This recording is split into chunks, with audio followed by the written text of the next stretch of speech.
Hello everybody, welcome into our latest live stream. Today it is Thursday, the 19th of September 2024. My name is CareyHolzman. Thank you so much for hanging out with me today, because today, kind of exciting, we have a brand new product released today from TerraMaster. Now TerraMaster has decided that today would be the day they introduce their new product line. So not just this unit, but several others, from regular traditional hard drive network attached storage to enterprise level network attached storage across the range, and including this new unit from TerraMaster, All SSD NVMe 8-bay network attached storage.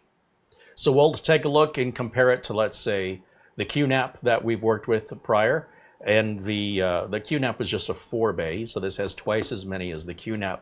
QNAP's got another one that we've never reviewed. It's too pricey for our budgets. And then ASUS Flash Store, both the 6 and the 12. This has more than the 6, but less than the 12. Price the same as the 12, but there may be more to it than that, I suspect. I want to shout out thanks to our friend Buster out there in Scotland, who's been a wonderful, amazing supporter of this channel, as well as our friends Frankie B, Oystein, and Paul Gray. Paul joins us from Australia. Frankie B's in New York. Oystein is in Norway. And shout out to Frankie B, who contributed after the show, or right at the end of the show, or at least until I saw it yesterday. We appreciate all your support, because, well, TerraMaster did send us this unit for free in exchange for a review with no other obligation. We agreed we would do our best to air it today on release date, which we are doing and accommodating their request. But we still have to populate this with 8 NVMe drives if we want to fully test it.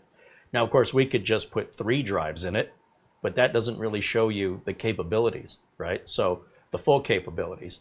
So what I've done is, using your contributions, your memberships, we went out, we bought a couple other NVMe drives, and I've retired, for now anyway, the Flash Store 6 and took all the NVMe drives out of the Flash Store 6.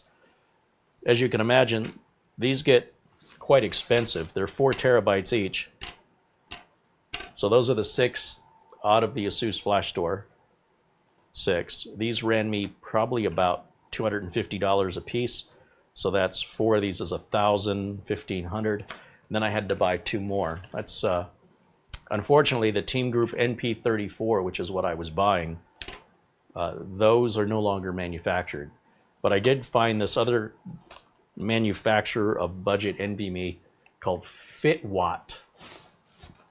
They're also 4 terabytes. And in a NAS, NVMe SSDs shouldn't necessarily have to be the same make and model. They're all going to run at 1000 speed times 1. There's no reason getting a Gen 4 drive that'll be more expensive potentially and run hotter when you're only going to get 1000 megabytes per second out of it anyway. But you might think that sounds slow, but if you've got 1000 happening simultaneously across 8 drives, that's 8000 megabytes per second. And that means if we have a 10 gigabit port on here, we're still not capable of providing and saturating that 10 gig port.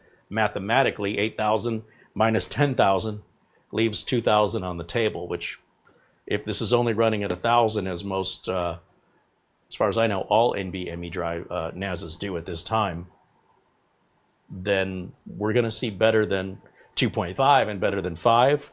But theoretically, we should not be able to fully pull all 10. In fact, I'm not aware of an NVMe drive that can pull all 10. I don't think one exists yet. This is still very early development, right? We're still in the, not development, but we're in the generation 1, essentially. This is TerraMaster's very first NVMe NAS. QNAP has 2 different models, but they both only hold 4 or 5 NVMe drives. And ASUS Store has the Flash Store 6 and Flash Store 12. And that's it. They're all generation 1 products.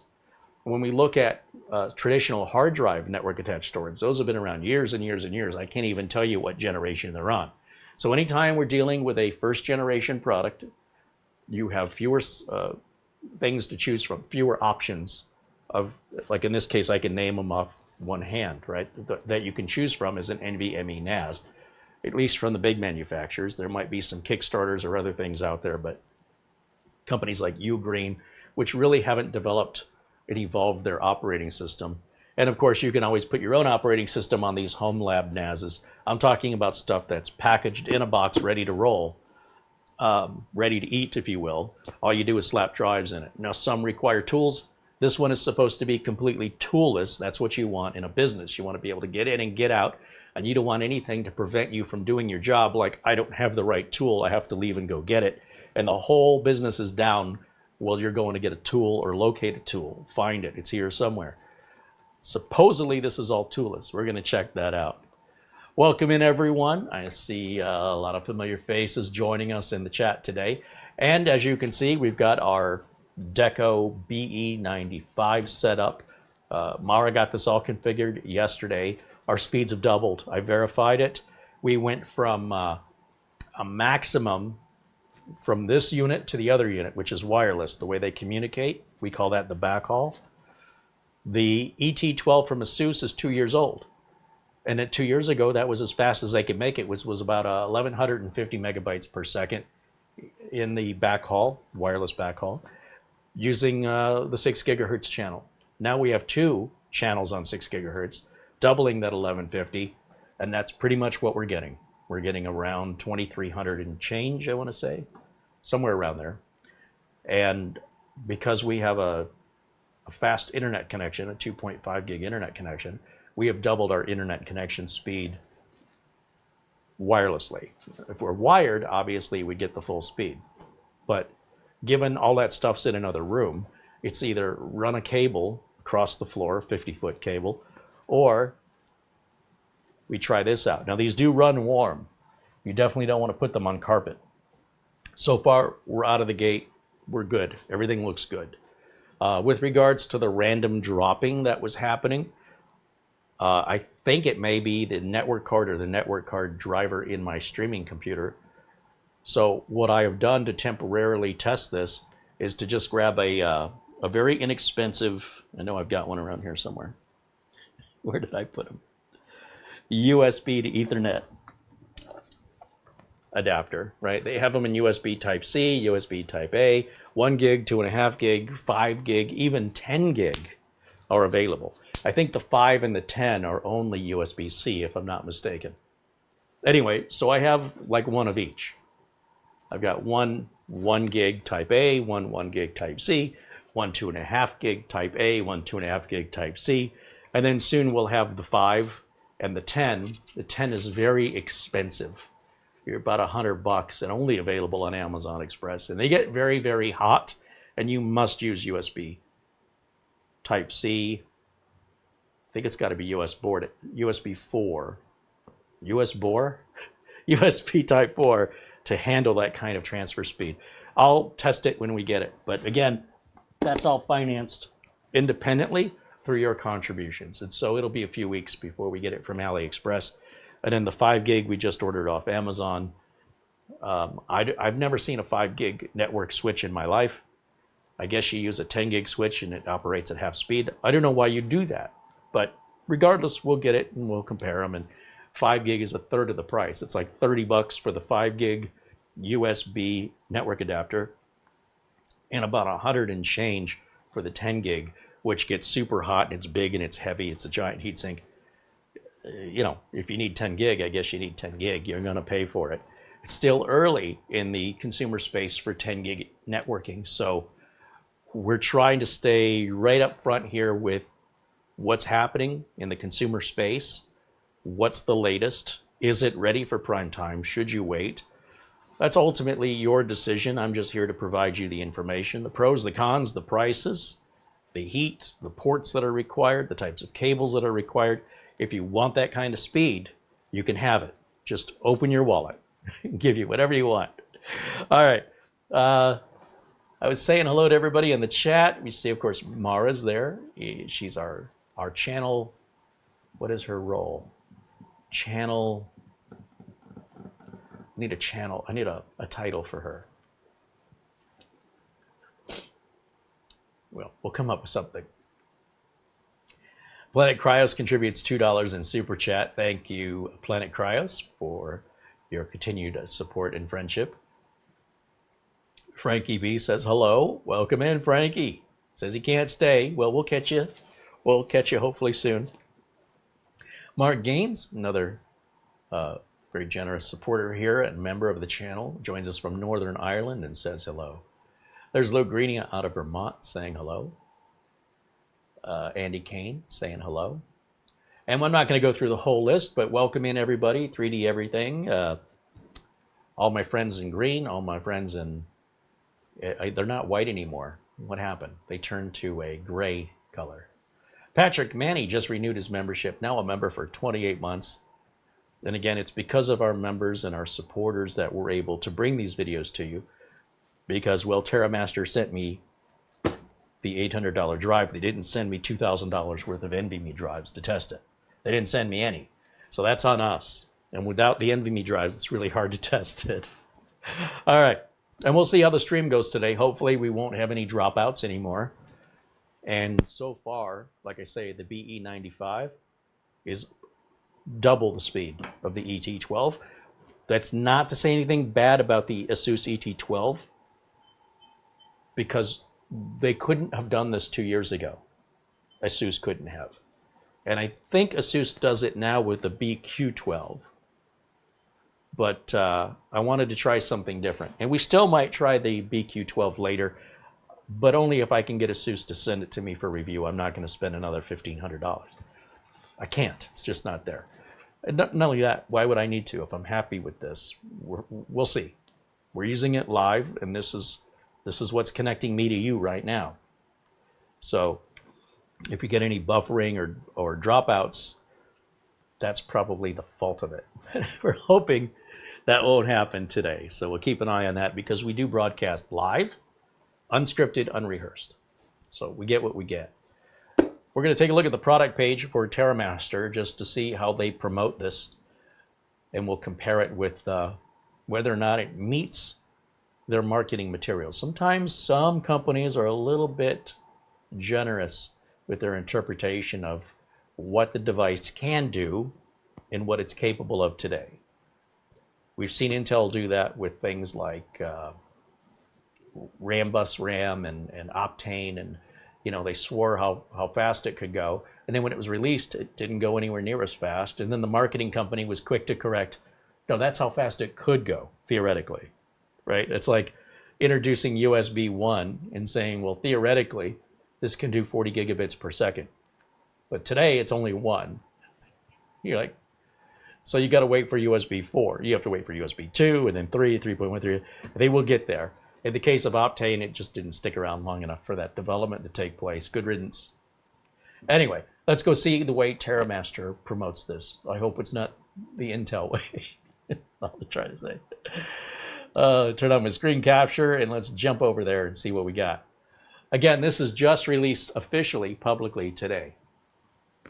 It's called the F8 SSD Plus. It's an 8-bay SSD, so solid state drive, NAS, network attached storage.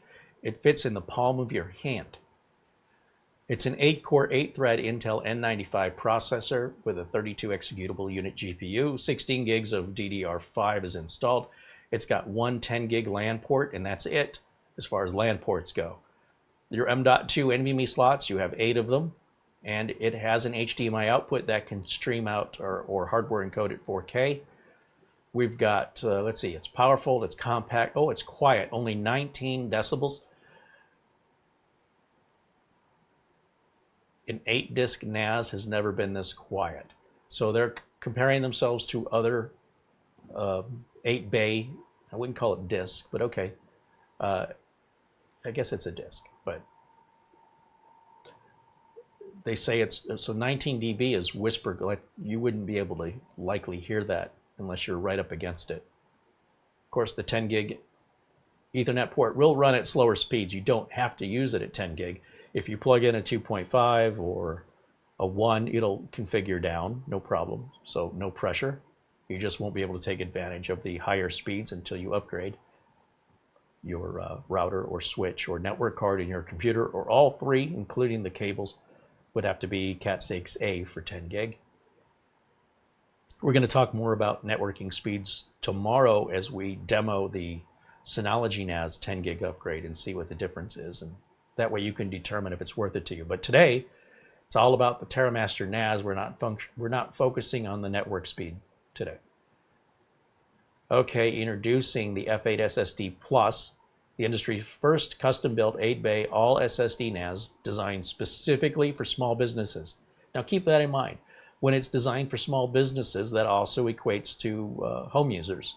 Medium and large businesses are likely not appropriate for home users for size, noise, cost, etc. It features an Intel 8-core 8-thread CPU, fits in the palm of your hand, provides small business users with exceptional performance for virtualization, databases, and websites. Domestic users, home users, will benefit from its remarkable processing speed and near silent operation as it provides the ultimate hardware solution for data backup and multimedia services. It'll fulfill any consumer requirements via its combination of speed, power, and efficiency. All right, so just more of the same here. Processor is a Core, well here they're saying it's a Core i3, but up there they said it was an N95. Which one is it? I mean, they say it's 8-core 8-thread regardless. Up to 3.8 gigahertz, that's pretty fast for a NAS.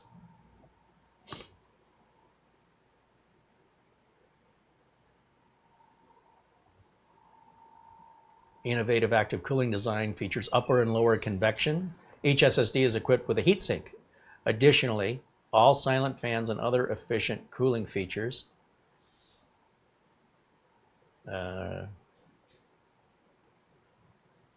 It means it remains quiet even under a full load. In standby, its noise level is virtually imperceptible, less than 19 decibels, which provides an ultra-silent user experience. With its compact size and ultra-quiet operation, the F8 SSD Plus blends seamlessly into any home environment, meeting your placement needs effortlessly. It's really hard to tell how big or how small it is on these pictures.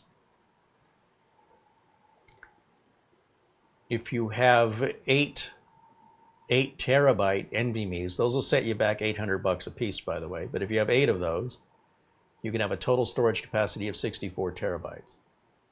Woo! Can you imagine spending $6,000 on storage? $6,500? Ouch.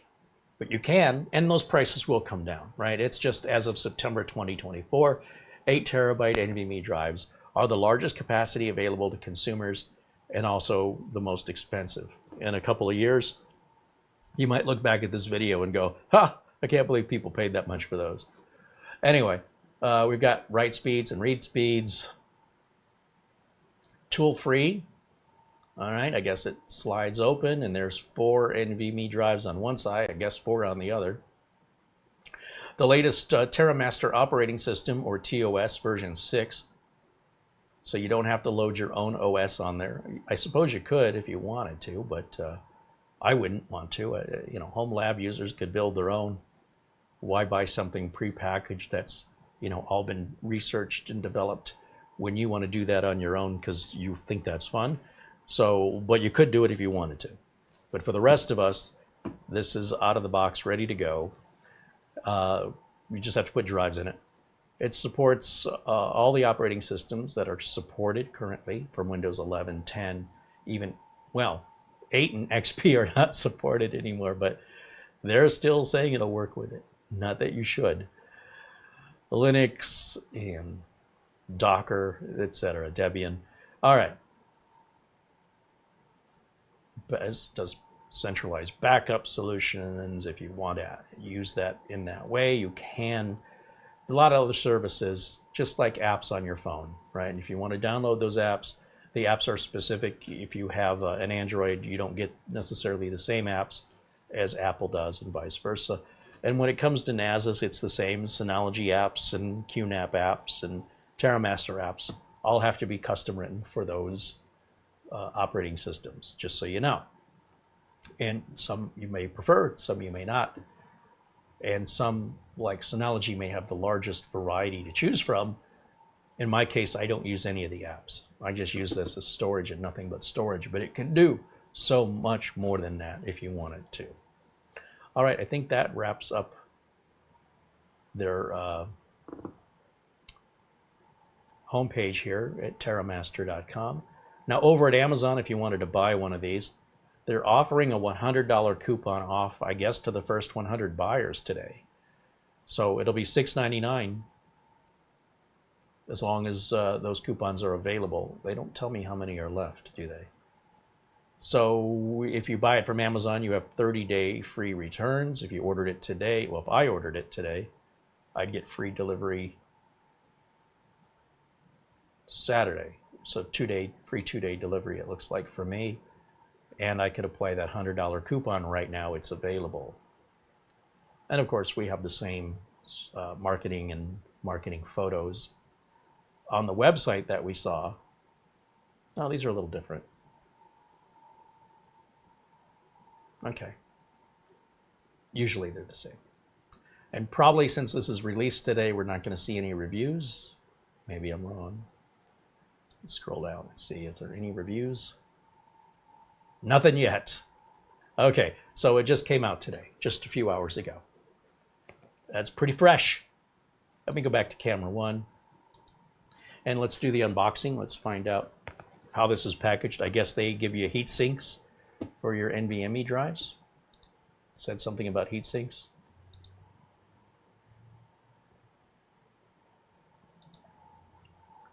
There we go. All right. Just set that aside.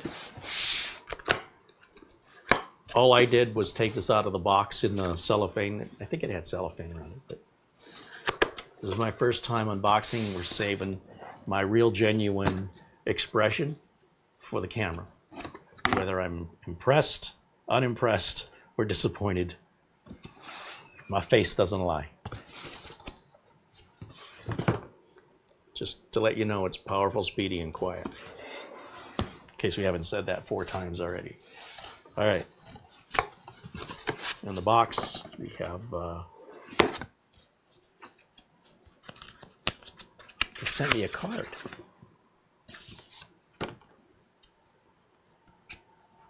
Oh, this is their product line.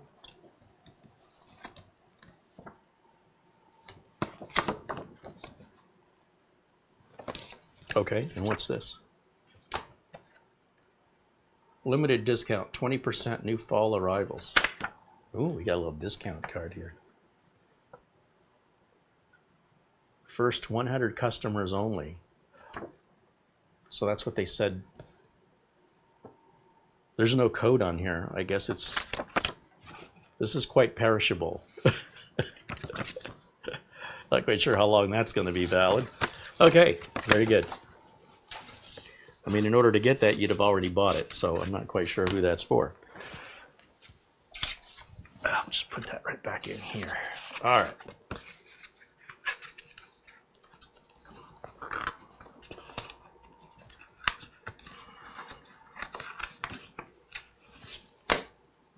Oh, I got another one. This one is the user manual.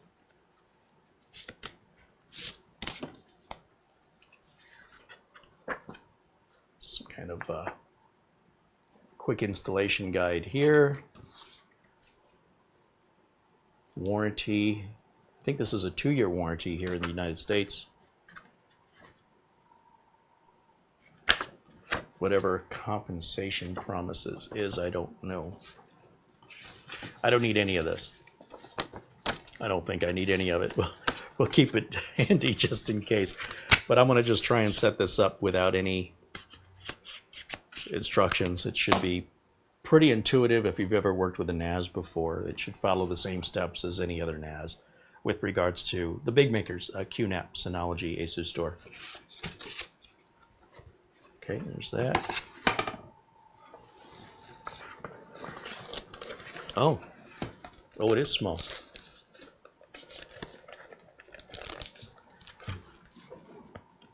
Where's my scissors?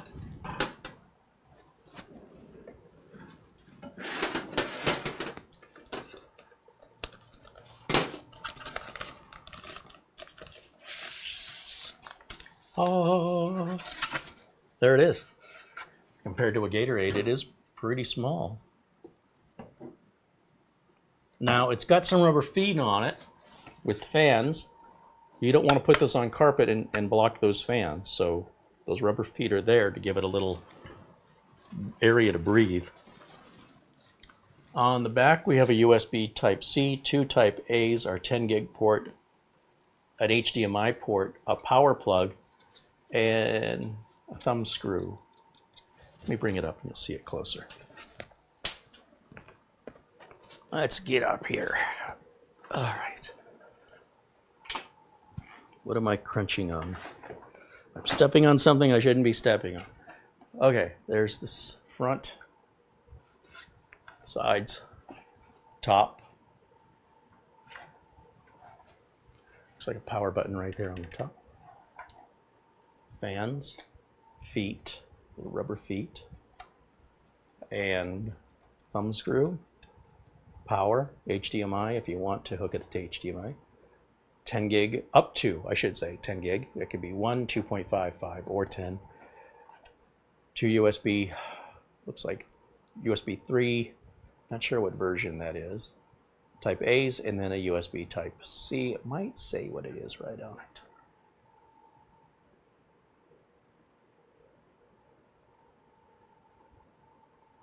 Okay, so I suppose if I unscrew the thumb screw, this is probably a bad idea to do this while I'm standing up over the floor here, but how does this come out of here? They showed it sliding out. I just don't know if it slides out from the top or the bottom. Let me take it over to the desk so I don't drop it. We still have the rest of the box to go, so I'm just kind of pausing here for a second. Let me get my glasses.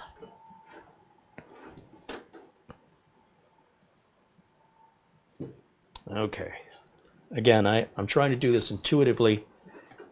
If the screw was there, it probably goes out that way, out of the top. Aha! I'm so smart. No, that's a good intuitive design. That's how it should be. It shouldn't have to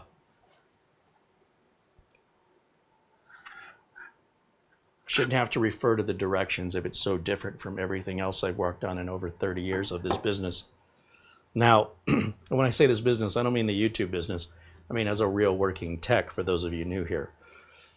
Well, clearly our CPU is going to be under this big heatsink. Let me bring it up again to the camera and show you what we have on the inside. It's not a lot. Pretty straightforward. We've got a single RAM module right there installed.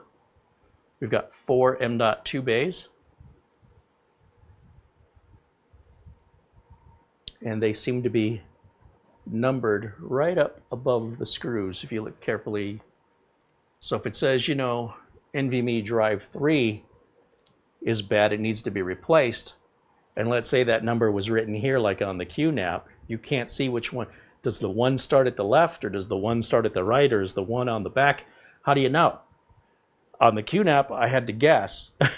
Actually, in the app, in the QNAP app, it'll show a little diagram, but if you don't have the app open, as I didn't, the numbers were under the NVMe drives, and I had to guess and pull the NVMe drive out and see what the number was under it.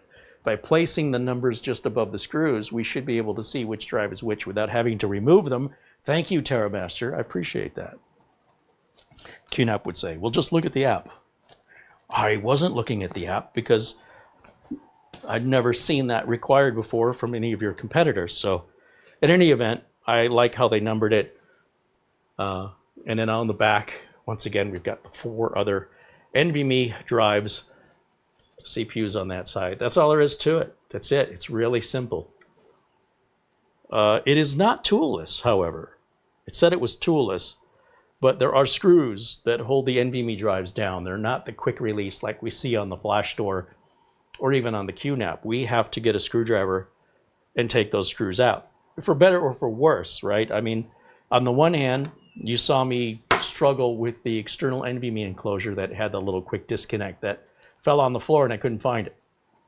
I did eventually find it later. My point is that sometimes I prefer the screws because it just secures them, and it's standard across the board if you're doing motherboards and things, although newer motherboards also have the quick disconnects. This would probably be easy to upgrade if TerraMaster decided to offer that in the future, like a revision of this. That would be a simple thing to change out. It does mean that if you're in a business environment and this goes down and you have to service it, you're going to have to disconnect everything. You're going to have to shut it down, number one. You can't do this hot swappable because all the cables would prevent this from sliding out of the enclosure. So all the cables have to come out. Then you remove the thumb screw. That's toolless. Great. Slide it out. Find your bad drive. Make sure you have a small enough Phillips head driver that fit into those tiny little M.2 screws. Remove it. Take the heatsink off of it. Put the heatsink on the replacement. Pop it back in. Screw it back down. Slide this back in. Thumb screw back on. All the cables back in. Fire it back up. Versus a regular traditional hard drive NAS, both from TerraMaster, QNAP, Synology, ASUS Store, where you slide the drive out while it's on. No cables need to be removed. No tools need to be used. You pop the drive out of the carrier, put the new drive back in the carrier, slide it in, close it, and you know which drive needs to be replaced because there are typically lights on the front of the NAS, a light for drive 1, a light for drive 2, etc., and they're usually green. And if there's a drive or drives where the LED is red and it says drive 7 is red, you go to drive 7, you pop it out, you don't have to turn anything off. Those drives are cheaper for larger capacities, but they're also slower and louder, and they take up more space on the desk. There's pros and cons every way you look at this, and I'm not here to tell you which way you should value one over the other. Me personally, I see the benefit depending on the use case scenario where one is more appropriate than the other. I don't see a universal answer here where one is always better than the other, but I want you to be aware of the differences, including cost, size, noise, and maintenance, right? So swapping out a drive is maintenance. On the other hand, mechanical drives are more likely to fail than SSDs. So it makes more sense. On the mechanical side, it should be easier because you'll probably be doing it more often. Probably. But you might have that kind of luck that, you know, you're having failures on your NVMe's for some reason, and you're going to get sick and tired of having to open this up. Seems unlikely, but possible. It's absolutely possible. Okay, you with me? See what I'm saying? So before we even start, right out of the gate, I can tell you that without even testing it. Let's get back into the box and see what else we've got. I imagine there's a power adapter in here, and I guess heat sinks will be in here. We have a box with a hole. We'll just pull it up by that. Oh, it's pretty thick. Nothing else in here.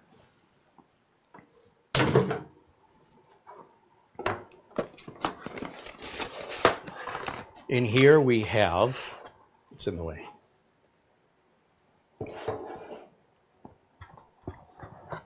Power adapter.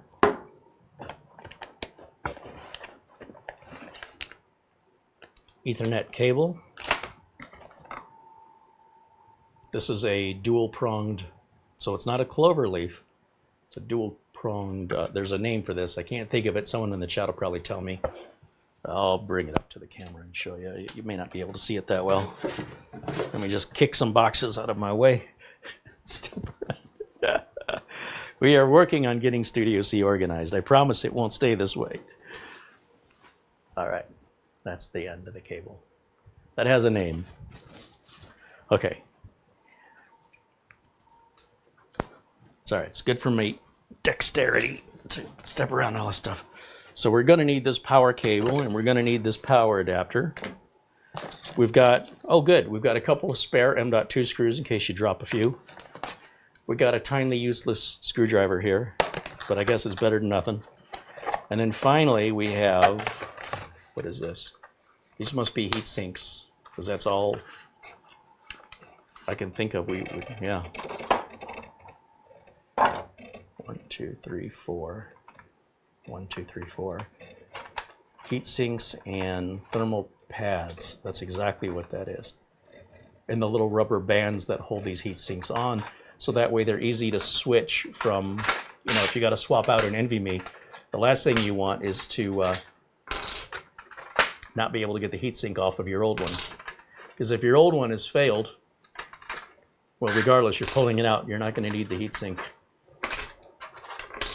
on that unit anymore, right? And if you're taking it out for some reason.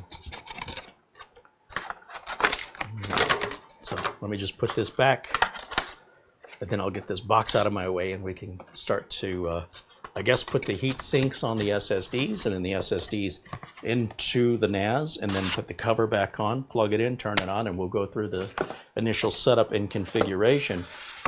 But keep in mind, 6 of these came out of the ASUS Store NAS and have already got a configuration from another NAS. So this isn't going to be like setting it up with brand new drives. I imagine it'll probably tell us it looks like these drives are, there might be something on them. Are you sure you want to do this? Versus a new drive, it probably wouldn't give you that warning. I don't know, but just, this may be different because 6 of the 8 drives are used and have not been wiped. We're going to wipe them when they go in here. Okay, clear? Any questions?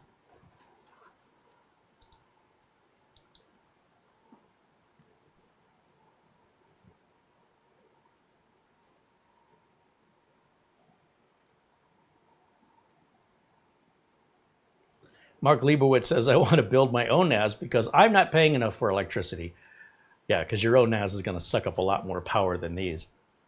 And I'm not, and I have an irresistible urge to reinvent wheels. Yeah, I don't know why anybody would do that other than they think they're keeping something out of the recycle bin, but what they're really doing is making it worse for the environment because it requires so much more power to operate. Plus you need a monitor, a keyboard, mouse.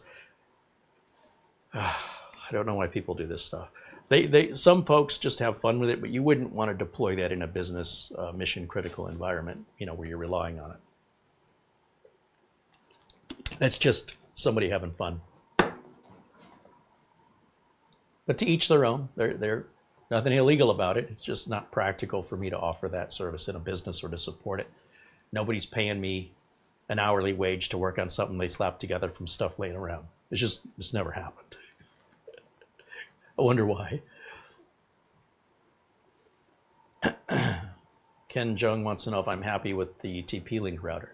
Yeah, we started the video off talking about that. DVR mode should be on, and you can rewind to the beginning if you missed that part. All right, so my glasses. I almost couldn't find my glasses without my glasses. Let's see. Thermal pads are all in one bag, and the rubber bands are all in one bag. Okay, good.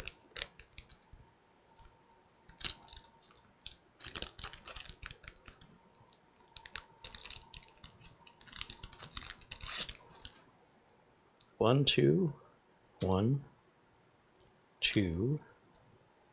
3, 4, 5, 6,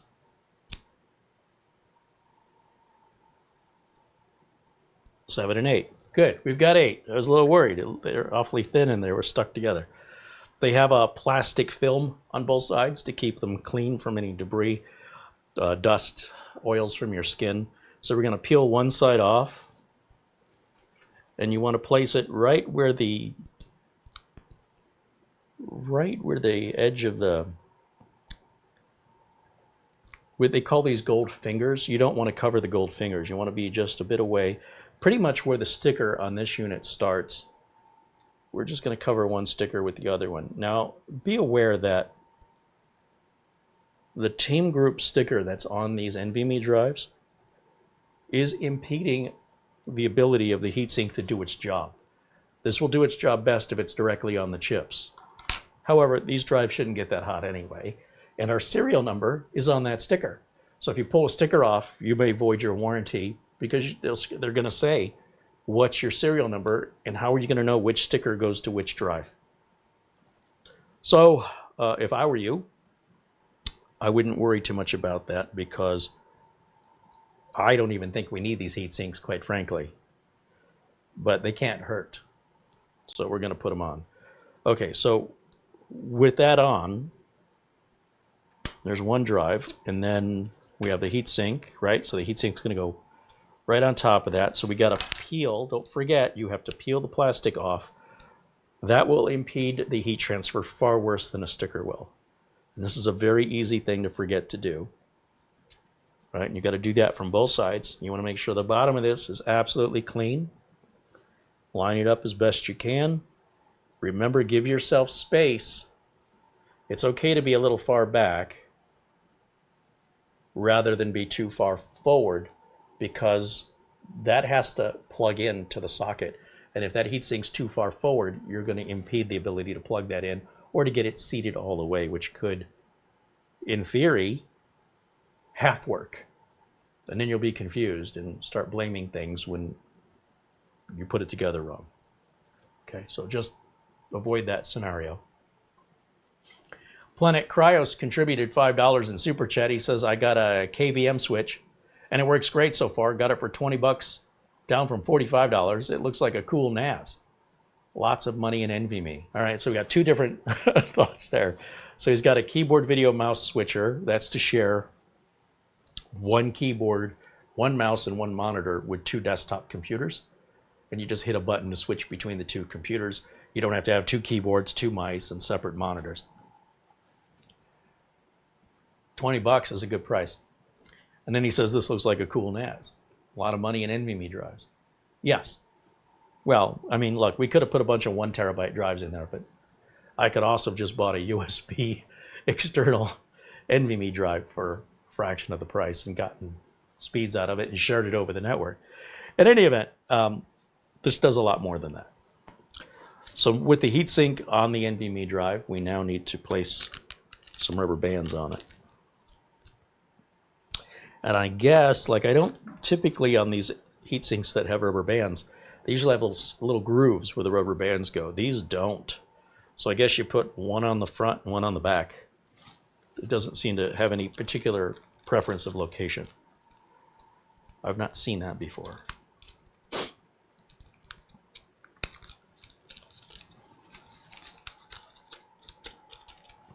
Okay.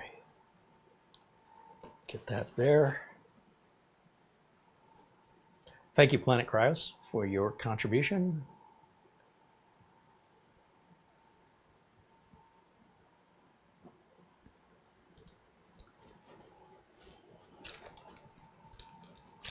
Set those over there. Okay, so how do we put these bands on? I've noticed my thermal material here is it's hanging off to the edge a little bit. This is the time to straighten that out. It's mostly my OCD more than it is affecting any performance. If you're going to do something, do it right. That's all I'm saying. Yeah, and you also don't want to go too far back on the heatsink because you don't want to cover this half hole up here where the screw has to go. So it's important that the heatsink is centered so that you still have access, you're not blocking the hole, and you're not going to interfere with the socket on this end either. So you want it perfectly centered like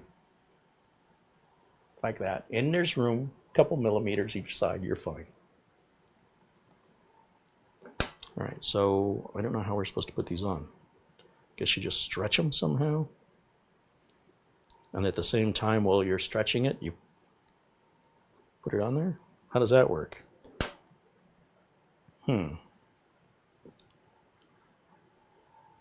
Keep in mind, these are double-sided NVMe drives. They have chips on the other side.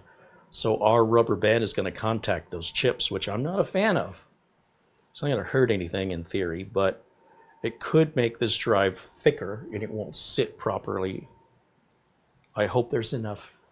I hope the socket is raised enough for clearance for that. There's one way to find out. You know, an 8 terabyte NVMe drive would be even thicker, at least in 2024. As they increase the density of the chips, they may require less chips and may eventually be one-sided. But then you're going to want the 16 terabyte, which will be double-sided. And so it goes around and around. So I'm trying to figure out how do you stretch the rubber band and place it on there. There's no tool for this. This is not ideal.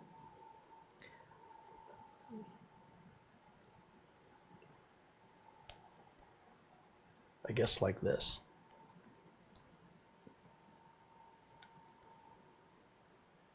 Yikes. That sits right on top of the chip. You see it okay?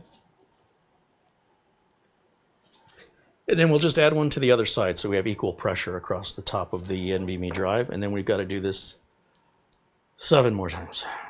Okay, but I should get faster. First one's always the toughest. I should have a system down here before I get to the last one, I hope. This would have been a good idea to set up 7 of them prior to the show, but I like to keep everything authentic and genuine so you know exactly what you're setting yourself up for at home. No one else is going to do this for you, most likely, and so if you're like, oh, that takes a while, yeah, it's going to take you a while. Be ready for it. I want to make sure you have proper expectations of what you're getting yourself into.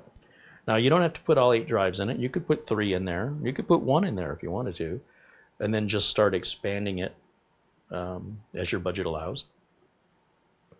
I don't know why you'd do that, but you could.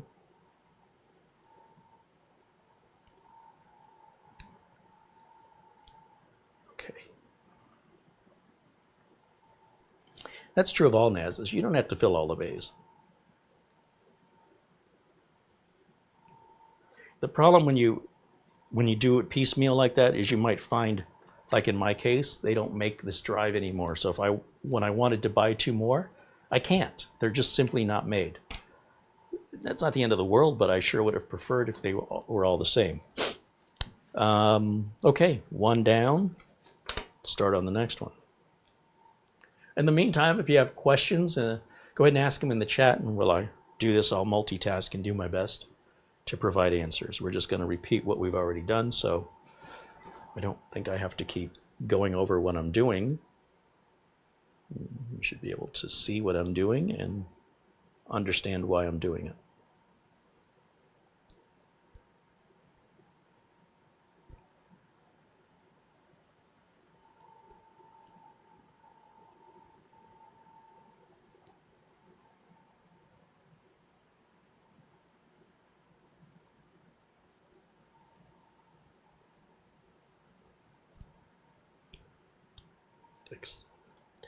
Come on now. Just try to get this centered. Now the underside of this is not an adhesive. It's actually just the thermal tape. It's got a bit of a tackiness to it, but it's not sticky. It's tacky. Over time, as the drive heats up and the material starts to get hot, it may start to stick to the drive, and you may find, you know, depending on how hot and how long the drive has been in there, that you could tear this pulling it up because the tacky material may become stuck. And if you want to reuse it, you don't want to tear it. And that's normal, that's typical. So when you're taking this off to replace it, be very careful on the removal. They don't give us any extras. Now, this stuff is easy to buy. You can find this thermal tape already pre-cut for SSDs. Even these heat sinks with the tape and the rubber bands are about $2 or $3 a piece on Amazon.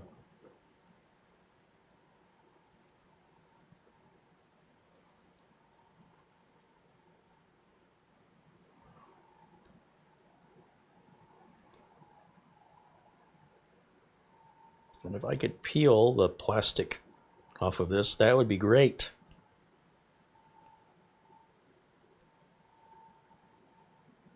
Wish they had a pull tab. You just got to find an edge somewhere that you can grab. That's a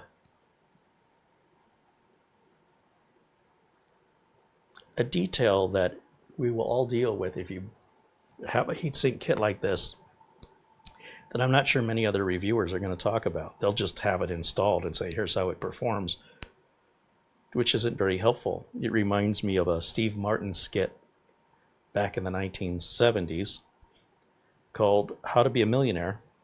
Step 1, get $1 million. Thanks for the help, Steve. So while this may not be the most exciting video to watch, this is what you're going to deal with if you go this route. The good news is you should only have to do it once, at least for a while. And even with my glasses on, I cannot find an edge to pull that plastic. Oh, wait, I might have got it. There it goes. Oh, come on.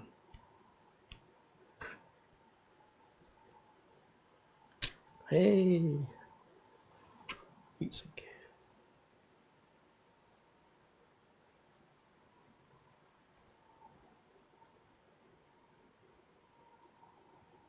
That looks good, nice and centered.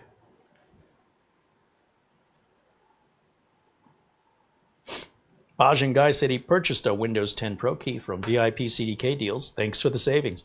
Right on. Glad to save you some money and get you a legit product key that's guaranteed to work and guaranteed to be legit. Guaranteed it's not stolen. Guaranteed it's not fake. Yep, guaranteed it'll work.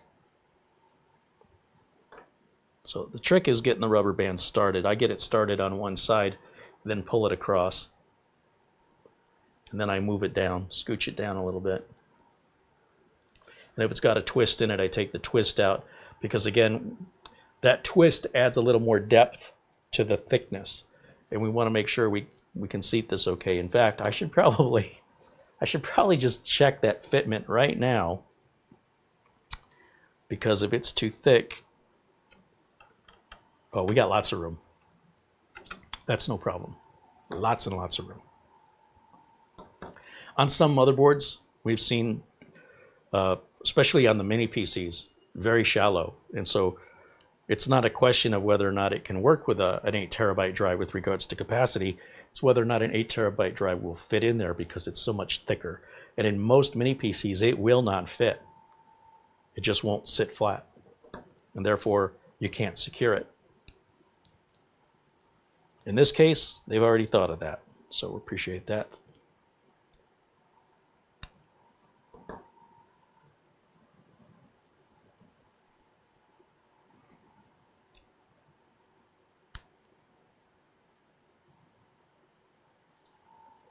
So see, I've twisted the rubber band, and so I'm just going to roll it with my finger, and that should untwist it.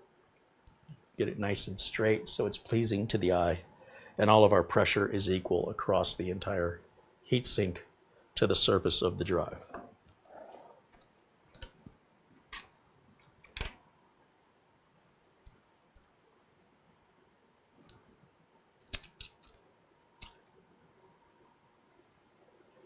Frankie B says, how did the configuration of the D-Link Wi-Fi come out? Well, we don't use D-Link here, Frankie. I know you meant TP-Link. I realize it's a link. It's the wrong link. Just so we're clear, I don't use D-Link products for a reason. And I think if you just search the history of security issues, reliability issues, and support issues, I don't even know how D-Link is still in business.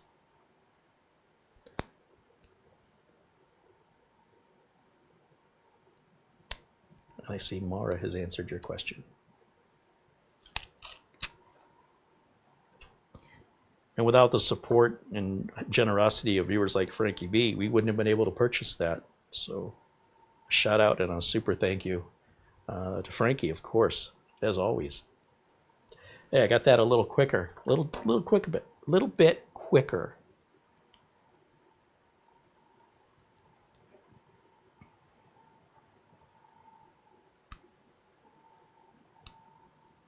Look at me go. I'm almost ready for the assembly line. It's going to be a bad Lucille Ball skit right here.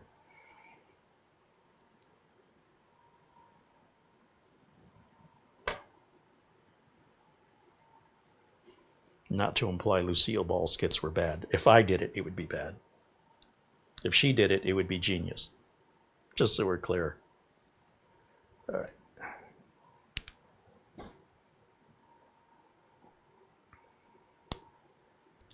So you see me pull up on the band. That's because it kind of folded in on itself. I want the rubber band to be completely flat, not just looking for twists, but also looking for folds. So to unfold it, you just pull where it's folded, pull it up, and it'll flatten itself out.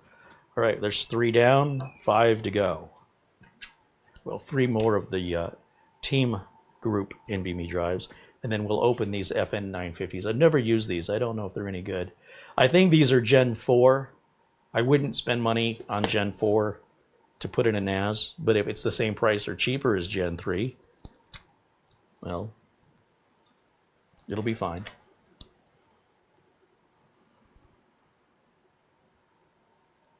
These team groups are Gen 3s.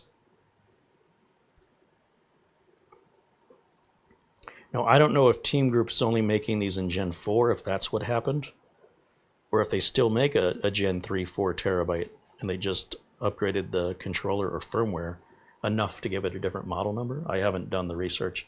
I don't care that much about it, but in time, I can expect Gen 3 drives just won't be made anymore because the parts will be more expensive than Gen 4 based on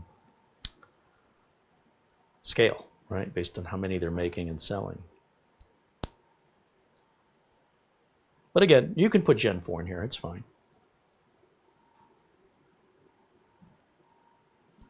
It's just going to run at 1,000 megabytes per second regardless, per drive.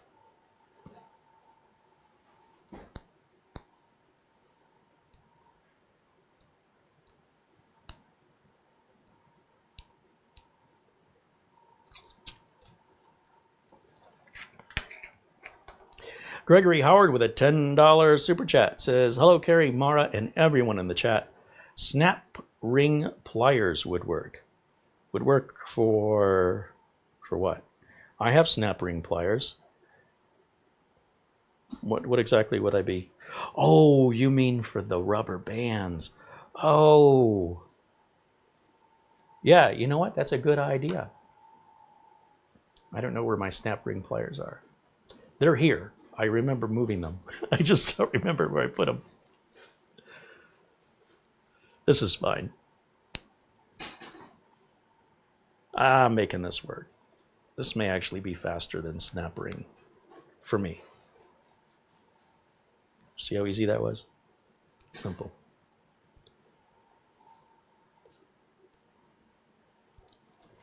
Okay.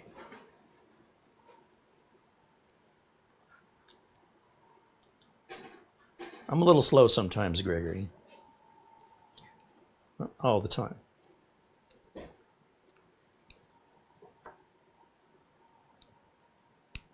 Look at that. Look how good I'm getting at this. I'm halfway done already. Only took a half an hour.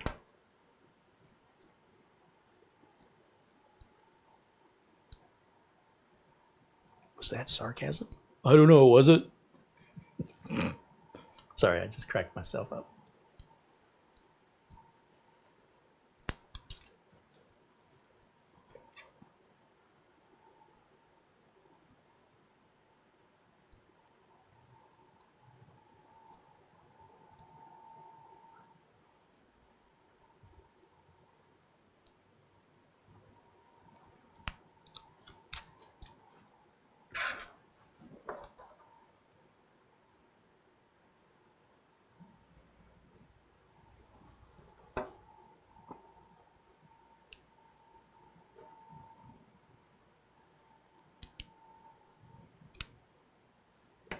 So close.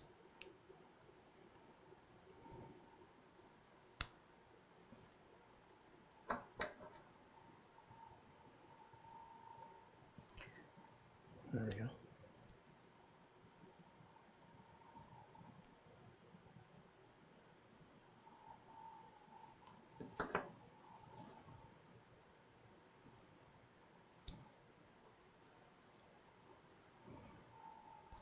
They give us extra rubber bands, it looks like. I'm seeing way too many. I got it twisted, so we're just going to untwist that. Which way is it got to go?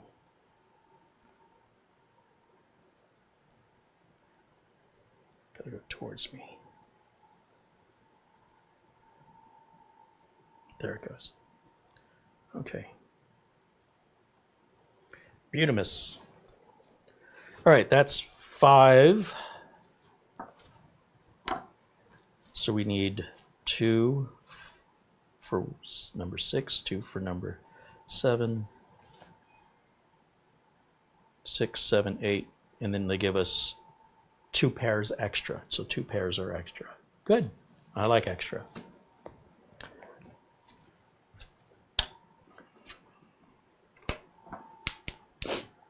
Charlie Purdy with a $20 super chat says, does it have its own RAID array or will you use 5 or 6? Well, on all NASs, Charlie, the whole point of the NAS, as far as my opinion goes, is for multiple drives. And when you have multiple drives, you can choose how you want them configured in RAID 0, in RAID 1, in RAID 5, or in a RAID that is proprietary to the manufacturer, such as Synology has the SHR, which is Synology Hybrid RAID, which is a little more feature-rich than a standard RAID 5. And then the number of drives that you have, you may want a RAID 1 and a RAID 0, or you may want a RAID 6, or you may want, you basically, you decide. In most cases, almost universally, I will choose RAID 5 for all my customers, but on Synology, I will use the SHR. They have an SHR1 and an SHR2. I go with Synology Hybrid RAID 1, which is just basically an enhanced version of RAID 5. Why wouldn't you want the enhanced version? And that enhanced version allows you to change drive sizes and grow your RAID array without having to completely rebuild it. With a regular RAID 5, you wouldn't be able to do that. You also typically get to choose your file system, whether you want ext4, which is a very old Linux-based file system, or the B-tree file system known as BTRFS or Butterfuss, which is a far more advanced system that prevents corruption. It's more efficient. And for me personally, I don't want to even employ a brand new NAS. If it doesn't support BTRFS, I'm not interested.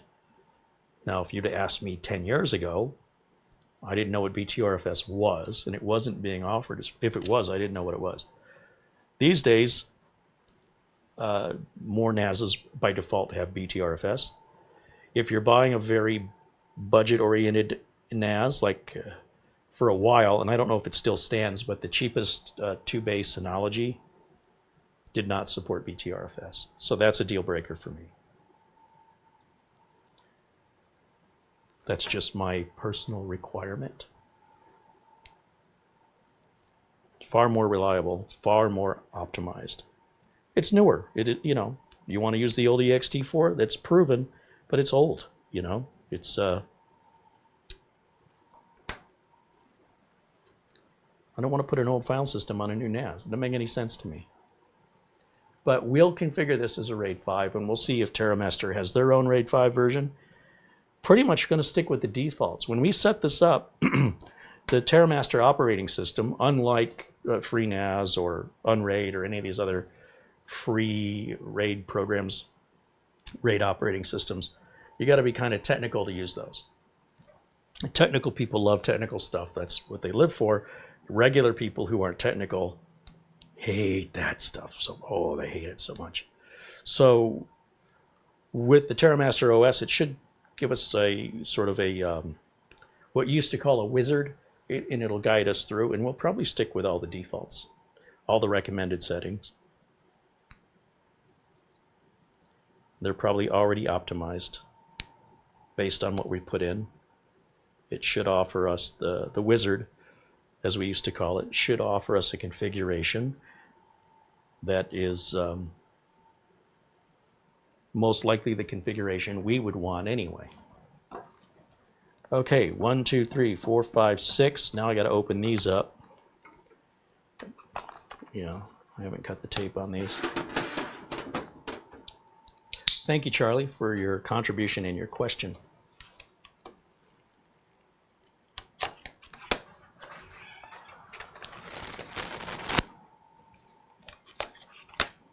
FICWAT. That's the name of these. FIC, F-I-K, Watt, W-O-T, one word. FICWAT. What'd you call me? They're all 4 terabytes. So when we're done, we'll have 8 times 4, 8, 16, 24, 32. And then we're going to lose probably to the RAID array. So minus 8, so 8 times 3, 8, 60, 20. We should have 24 terabytes, I think. Maybe 26, depending on how the RAID array deals with it. I'm not sure. These come with little screws and a little useless screwdriver.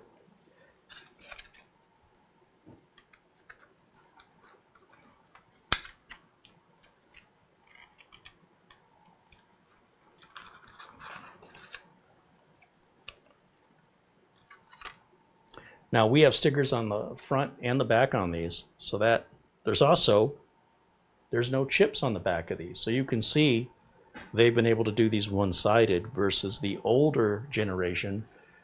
The density of the chips was such that they required 2 of the chips on the back. The density of these, they were able to put all the chips on the front. And the rubber band it's not touching any electronics. It's only going to touch the stickers, but the sticker is preventing optimal heat transfer to the heatsink. The good news is we could take the top sticker off. Oh, this isn't a sticker. This is a little heatsink. That's exactly what that is. So the serial number's on the bottom sticker. So if we decide to take this off, it's a very thin metal and it's glued on. My instinct says, let's just leave that on. Because what if we want to repurpose this somewhere else and I take the heatsink off of it and this is all bent up and damaged when I take it off? I'm going to have to put my own heatsink on it if I even remember to do that. So I'm going to put a heatsink on top of a heatsink on top of a sticker, which is, it's still going to work as a heatsink, don't get me wrong. It's going to improve the cooling. It would improve it better if it was directly on the chips. I think we'll be fine.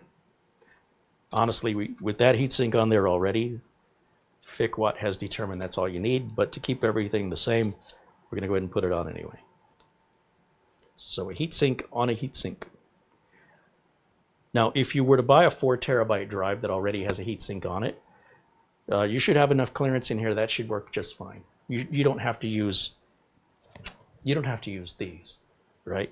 If you buy drives that already have heatsinks, like I've got some examples over there, there's enough clearance that will fit without, yeah, we've got lots of clearance on this that you can put the cover on. It's not going to prevent the cover from going on. So again, kudos to the engineers who designed this for raising the socket up high enough to allow for chips underneath, but also keeping the socket low enough that if a taller heatsink were installed, it wouldn't prevent any installation issues. Well designed, TerraMaster. Well done.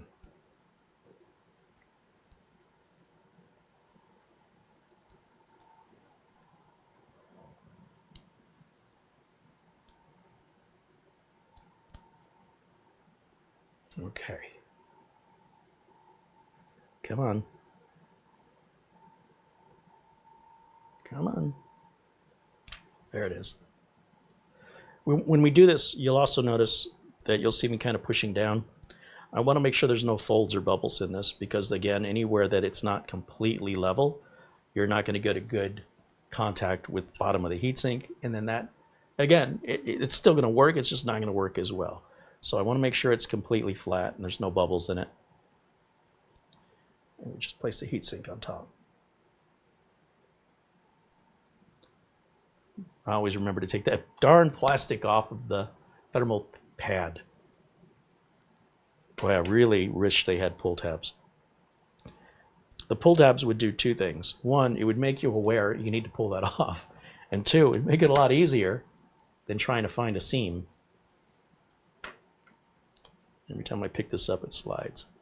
All right, hold that sandwich there. No, I need a third hand.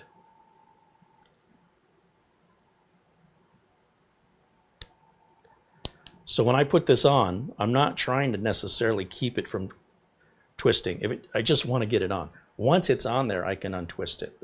That's a secondary thought. So the reason I brought it up is as I was putting it on there, I could see it was twisting, and when I let it go, it untwisted itself. I was prepared to untwist it. I didn't need to. That's the easy part. It's getting it on, getting the rubber band on. So that's a skill. Oh no. I broke one. See that?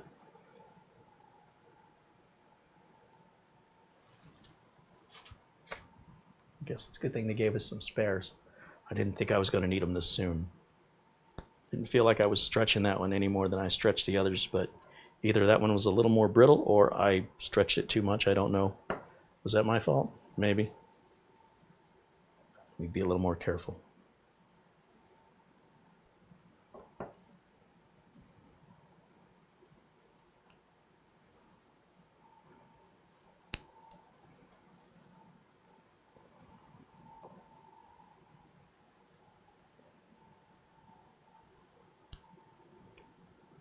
And went on straight too. Okay, we are almost to the finish line. Almost there. Almost there. Stay on target, Perkins. Stay on target.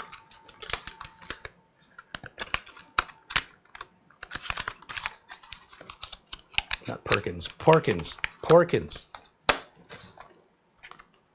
Let's call the fat guy Porkins. Great idea, George Lucas. Some of you know what I'm talking about.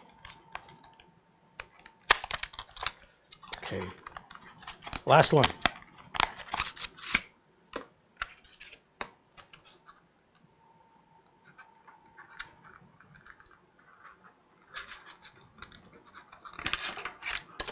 I hope these work.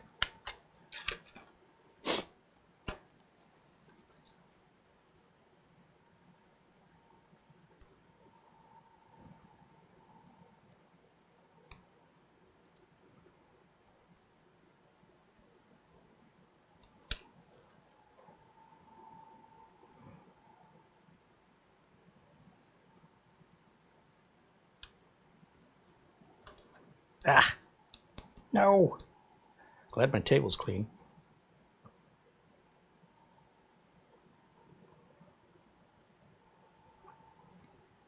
Nice and flat. Oh, for the last time, I peel off the plastic. The last time. Please be the last time. You see how that got all warped? So I'm going to take a minute to straighten that out. Don't stretch it. Lay it down gently.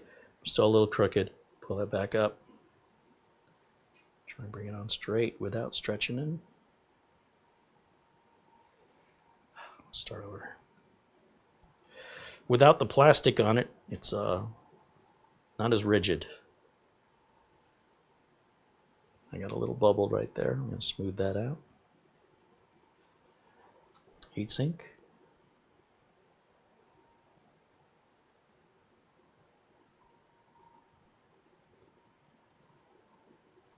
Maybe just a little bit.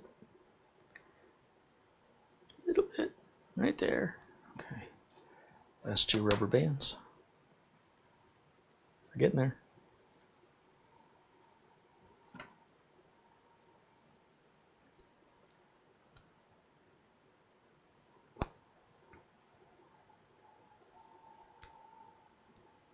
A lot of the thinner heat sinks like this that you can buy, they have a piece that the NVMe drive, it's a metal like U-shaped piece that sits under the NVMe, and then the heatsink goes on top, and you just put screws into the sides of it rather than dealing with rubber bands.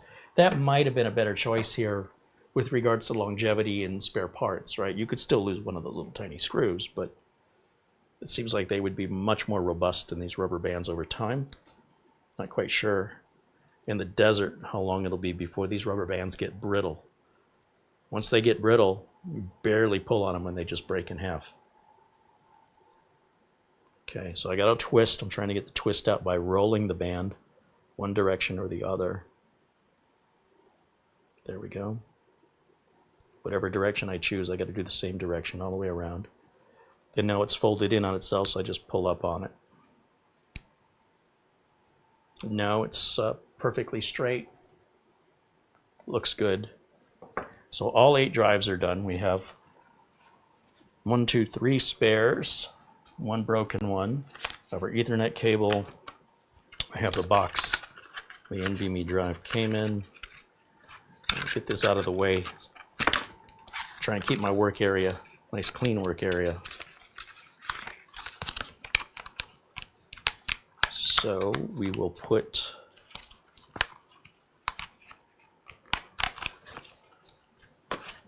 this stuff over here. Okay. Now, to install the drives into the slots, I need my JIS driver. So again, this is not a completely toolless process. But that's like any standard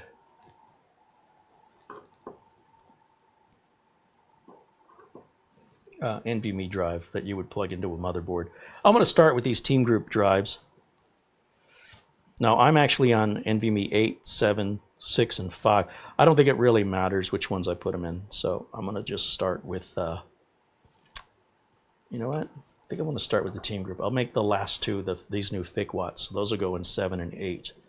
So I'm starting on number 8, just because that's the way I've oriented it. No, not on purpose. Doesn't matter.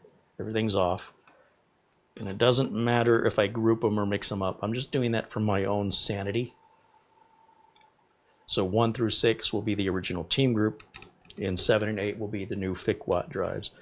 So if I have any problems, I can tell just by the number that fails how I would have installed it. And you can see that's just how they're going in, right?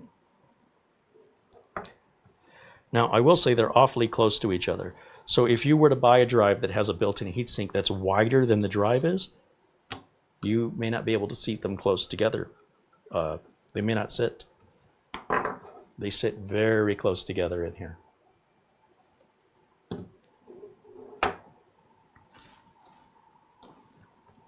Okay, so the rest of these are my team group drives. Just verifying. They are. All right, here we go.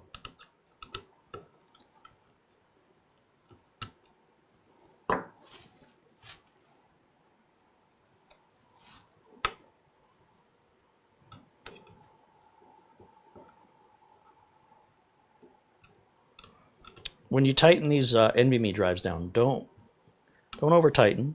That little screw should be snug and no more than snug. Once it's kind of stops, don't push it any further. Unnecessary. And you could cause damage to you could break the head of the screw off, or you could prevent the screw from ever coming out again. And for no reason. It's completely, there's no benefit to over tightening. All those do is those just secure the drives into the socket. They don't provide any other purpose.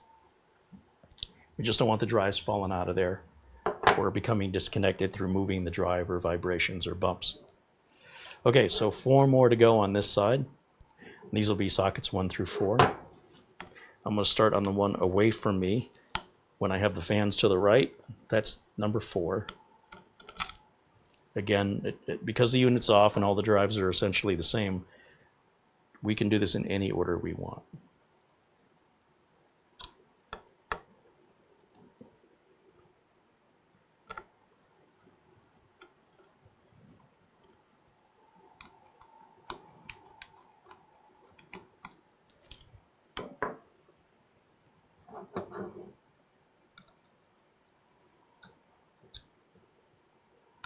Yeah, the rubber bands are actually touching. Okay, I had it a little tilted. They sit very, very close to each other.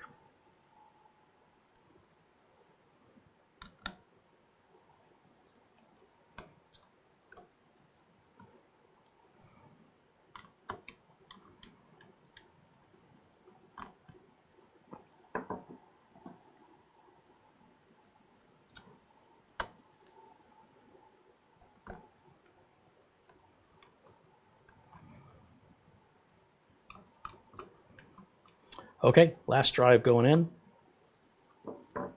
As you can see on this side, we got that 1 slot remaining. And just as a reminder, everything's filled on that side.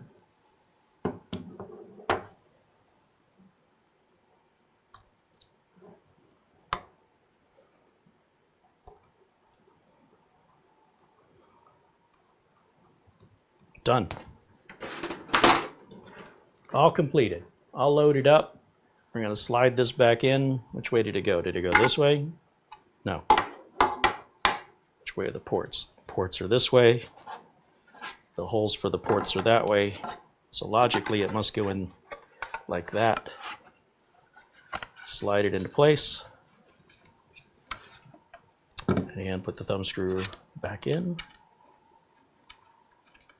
It's getting exciting now. Here we go. We need some power. Nice little Velcro cable management attached to the cable so you don't lose it. I like that. Give it some power. And we need the power cable. I don't have a spare one of these laying around, so it's a little uncommon. I think it really matters.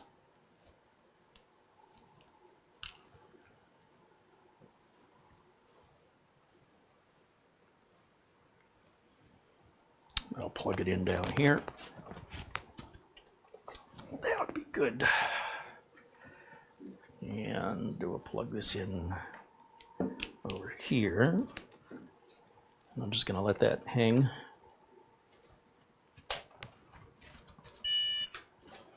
Oh, did it already turn itself on? Power light. I mean, it just came on. I haven't touched anything.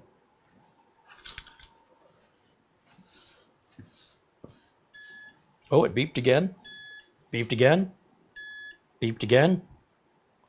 I don't know what that means. No idea. I should probably plug it into the network, though. So let me grab a network cable.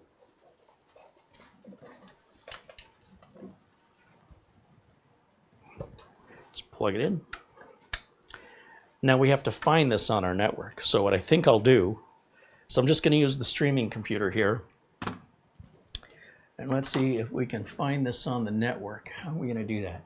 TerraMaster will make an app available. And that app's purpose is to help, well, one of its purposes should be to locate the NAS on your network. There's a couple different ways to do this.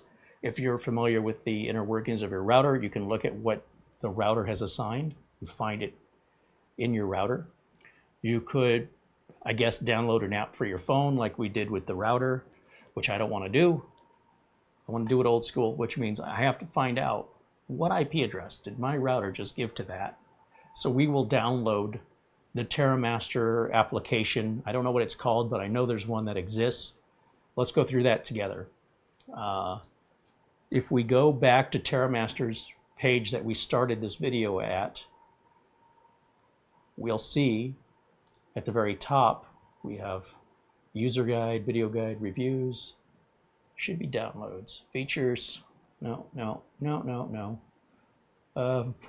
Maybe under support up here. Download. See how I got there? Product category, network attached storage. Yeah, that's what we got. Number of dry bays, 8. Model number, F8 SSD Plus. Okay, and we're going to see all the downloads available for this specific model. For a new device, TOS, that's TerraMaster's operating system, you want the installation package. The bootloader, no, I don't want that. Mobile app, no. Desktop assistant, that's what I want. I usually call that Mara, but they call it TNAS PC for Windows. Now they have it for Mac and for Ubuntu. It's should be a small file. Oh, it's not that small. I should probably look before I speak, but 113 these days is not that much. So let's download that. So with that downloaded, TNAS, oh, I guess I downloaded it. Clicked it twice, did I? I must be getting old. All right, here we go. Welcome to the TNAS PC Setup Wizard. Now, I don't think you guys can see that, can you? Let me see if I can change this. Hold on. Okay. Let's try it now. English, United States, next. We get our welcome screen, which again, I have to individually capture each one. Are you kidding me? Let's try that. Maybe that'll be better. Okay, welcome to the wizard. Oh, they still call it a wizard. Look at that. Next, license agreement, accept.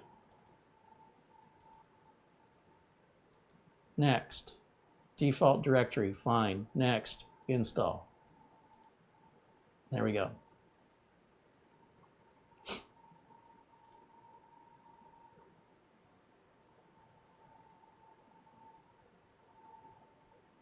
Launch TNAS, yeah, that's what I want to do, launch it.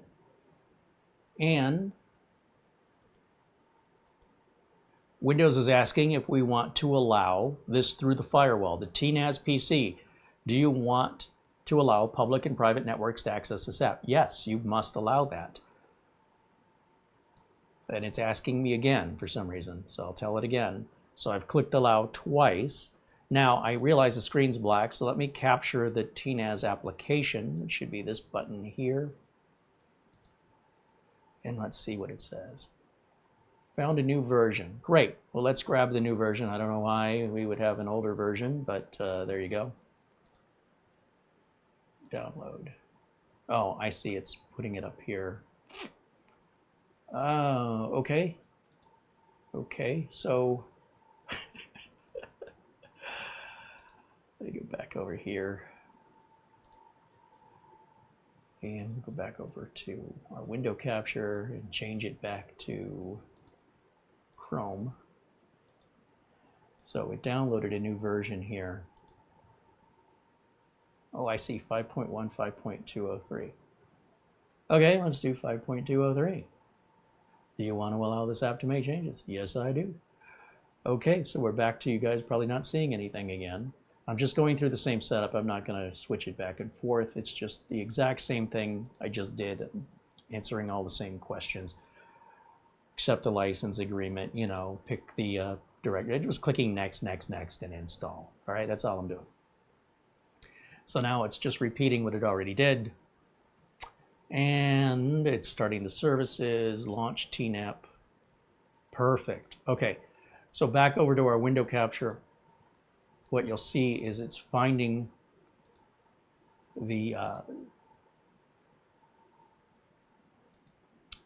TNAS, our network attached storage. It found one, which is good because we have a total of one, but you could have many. And it tells us the IP address is 192.168.68.65. Perfect. Now we can either type that address up in the top of our browser, or we probably have one of these links that'll take us there. Let's see, log in. Let's do that. Now, what you're going to see when we log in is, back to Chrome. Okay, there's your TNAP address, 68.65. Your TNAS has not been initialized. Please follow the prompts. All right, this is the wizard. Only one LAN port can be connected. Some TerraMaster NASs have more than one LAN port. This does not apply to our particular model, but you would use the same application to find any TerraMaster NAS. So this statement about only one LAN port can be connected is it's applicable for other models. Please keep the NAS connected, you think? Otherwise you cannot install the operating system. Well, it has to download it, doesn't it? All right, fine. Warning, using incompatible or suboptimal disk can greatly increase the risk of slow TNAS response, disk failure, system crashes, or even array collapses. In extreme cases, you may face severe consequences, including the loss of all the data. To ensure data security and system stability, it's strongly recommended to choose disks only from the officially recommended compatibility list. I think this is more important on hard disk drives than it is on solid state drives.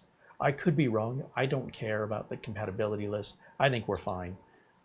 Okay, so I hit start. Automatic initialization is about to begin. The system will automatically initialize your TNAS device by default. If you wish to customize the system disk, system storage pool, or create cache, an SSD cache, which is, of course, this is not going to do that. That's for hard drive based NAS. Please press the escape button. No, we're just going to do automatic initialization. That's great. Just start now. I'm good with it.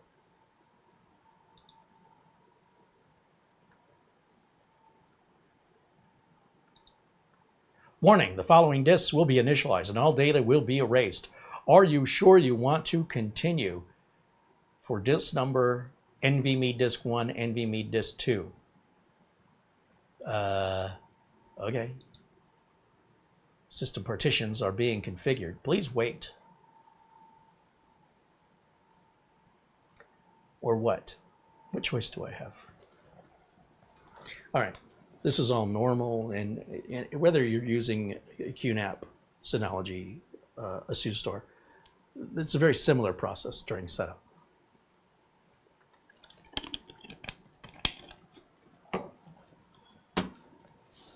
What we call SOP, or Standard Operating Procedure. And I don't know, do we have any disk activity lights on the front? There is no lights on this thing at all, just on the power button.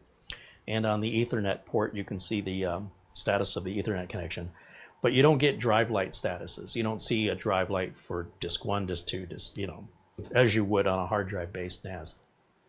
Okay, your TOS is being installed. Please wait. Notes, the system will be ready in 10 minutes.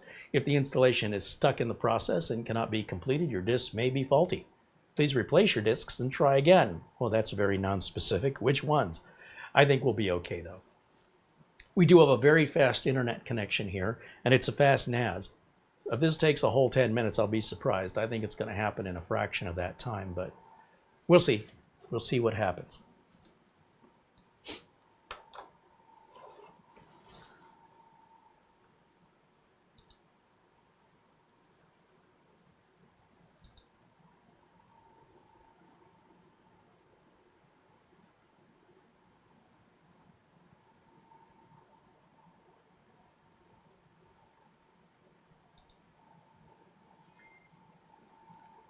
Douglas Burchell says hello. There's Margaret Baggett saying hello.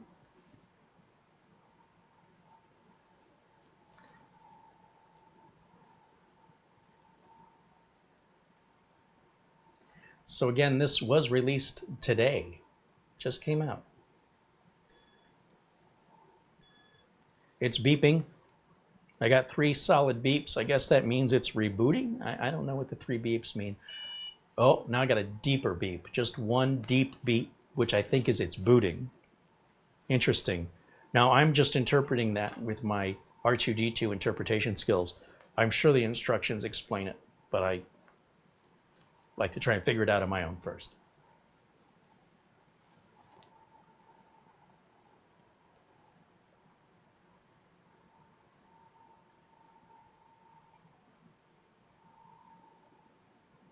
Darren Gilholm says hello. There's Bill Sony saying hello. Arnold Albert says hello. All right. Well, apparently what's happening is, what I'm guessing has happened is that first thing you saw that said this is going to take 10 minutes, that was downloading the operating system from TerraMaster. And depending on the speed of your internet connection, that might take 5 of the 10 minutes. Once it downloaded the operating system, it rebooted, and then the installation said, okay, you got 5 minutes to go. That's where it takes the downloaded file and installs it onto the system. I just got a single beep at that time, high-pitched beep, just one of them. Again, I don't know what this is indicating, and I don't care. I'm just leaving it alone, let it automatically do its thing, and we'll see where it's at when it's done. Hopefully it just did everything for us, which is to combine all 8 drives into one big standard RAID 5 array, and we may have to make our storage pool or volumes. I think this is creating the storage pool. We need to create our volume, and I just think of the storage pool as the drive itself, right? So you got to format the drive. Well, you got to, and then you got to partition the drive. Think of volumes as partitions, and think of the storage pool as the total amount of space available. I like to use all the amount of space available, combine all the drives into one large partition. And then if I need partitions, instead I use folders. That way I'm not size limited by some number I came up with years ago when I set it up. I will eventually hit that wall. So I just want one large partition. These days I just use folders to separate data. I don't use partitions to separate data because it's not 1997 anymore. You can if you want to.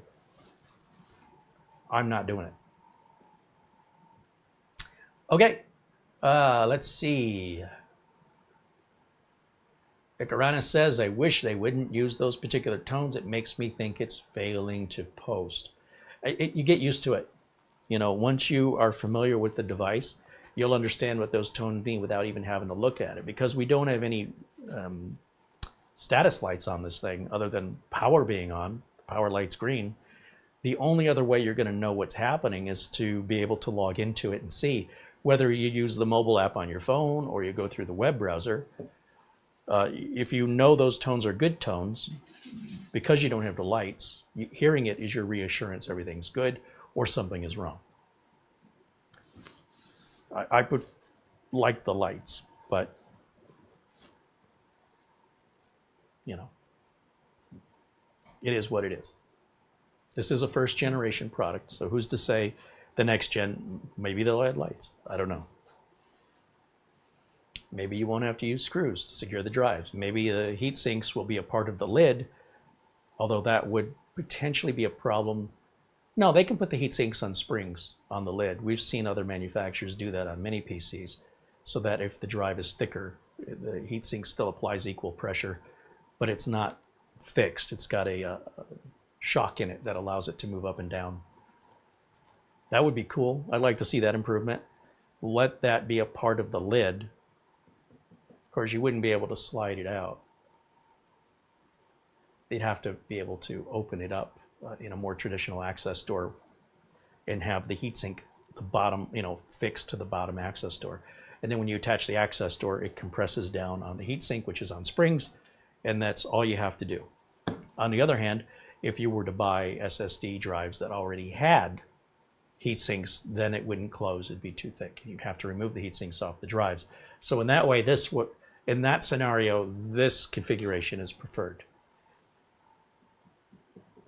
And there's pros and cons every way you look at it. Okay, we are at the end user license agreement, which is the setup of the TOS on the NAS. And what choice do you have? Scroll down, say you've read it, and then confirm. We got to give it a name. So, we could leave it TNAS or F8 SSD Plus. I don't know, will it let us put spaces in there? What I do, hit tab.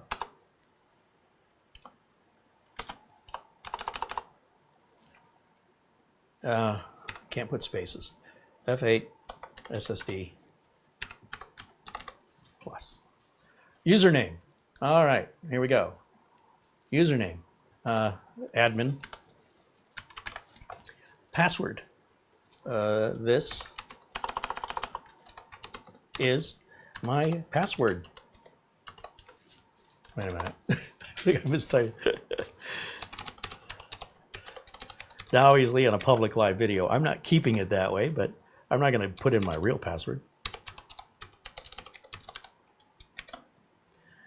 It already knew we were in Arizona. That's cool. It won't let me use the name admin. See how that's highlighted in red? We got a problem. So we'll call it Carey. It doesn't like the password. See how that's in red? It says it's not good enough. Why? It cannot contain fewer than 8, and it must contain 1 or more characters. Oh, I don't have 0 through 9. Okay, well, let's go to the end. Change that last thing to a number instead of... Yeah. Now how about... No, it still doesn't like it. Now what did I do? Password cannot contain... Well, we are longer than 8 characters, and it must have capitals and lowercase. Ugh. Okay, and I'll change this one on the end to a capital T and do the same thing down here, so I don't have to retype this whole thing. Capital T. Am I going to remember this? I don't know. Security email. Please complete the system administrator security email address, as this is used to receive emails from the TOS. showcasecreate@gmail.com. And you can use that email, folks, to reach us. Now it wants verification code.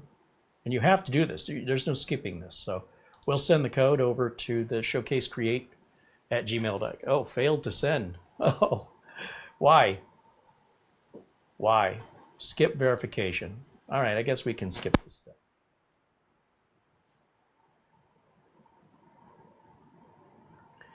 You can reboot or shut down the TNAS from, oh, this is a tutorial.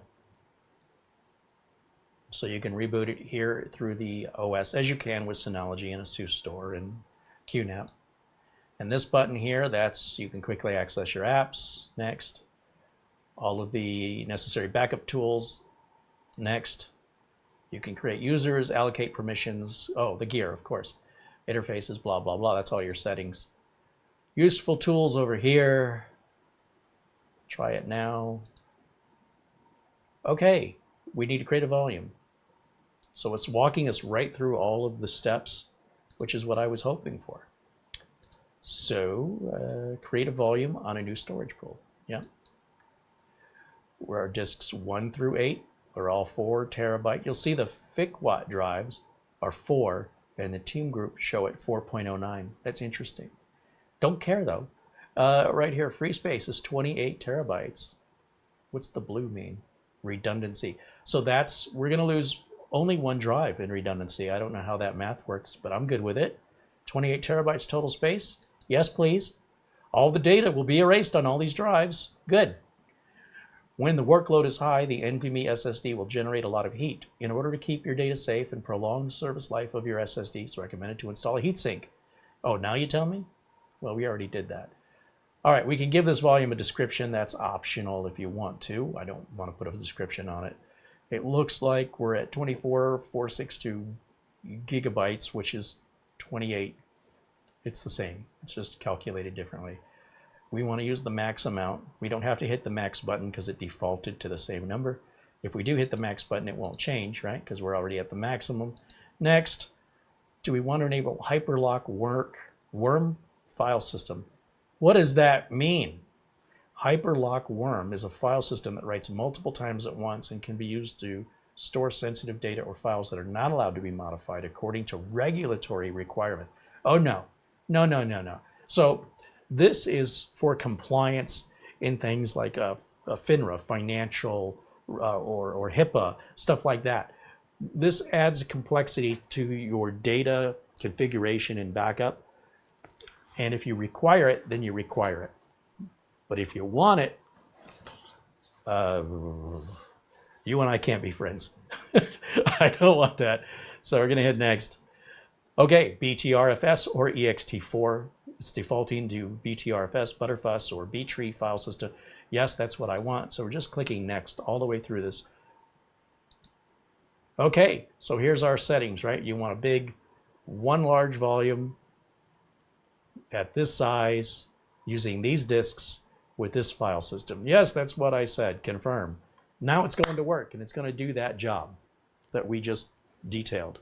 Now the RAID mode is called T-RAID. So that's an enhanced version of the traditional RAID config. So that's TerraMaster's RAID. Synology has SHR, or Synology Hybrid RAID.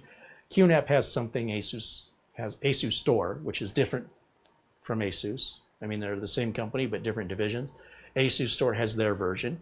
I wasn't sure if TerraMaster had a version of RAID like that, and they do, thank goodness. And I guess it's working. There's no blinking lights to tell me anything's happening. And I don't see any progress bar. So I assume it's working. I mean, I don't know. How can you tell? I said configuring. Well, the button says configuring. It's very shaded out. And we don't have any status information whatsoever via lights or on the screen, which is disappointing. But that's just me wanting to know, where are we? You know, is it taking too long? Is it progressing? I guess it progressed. So we got to the screen, and right now it's synchronizing.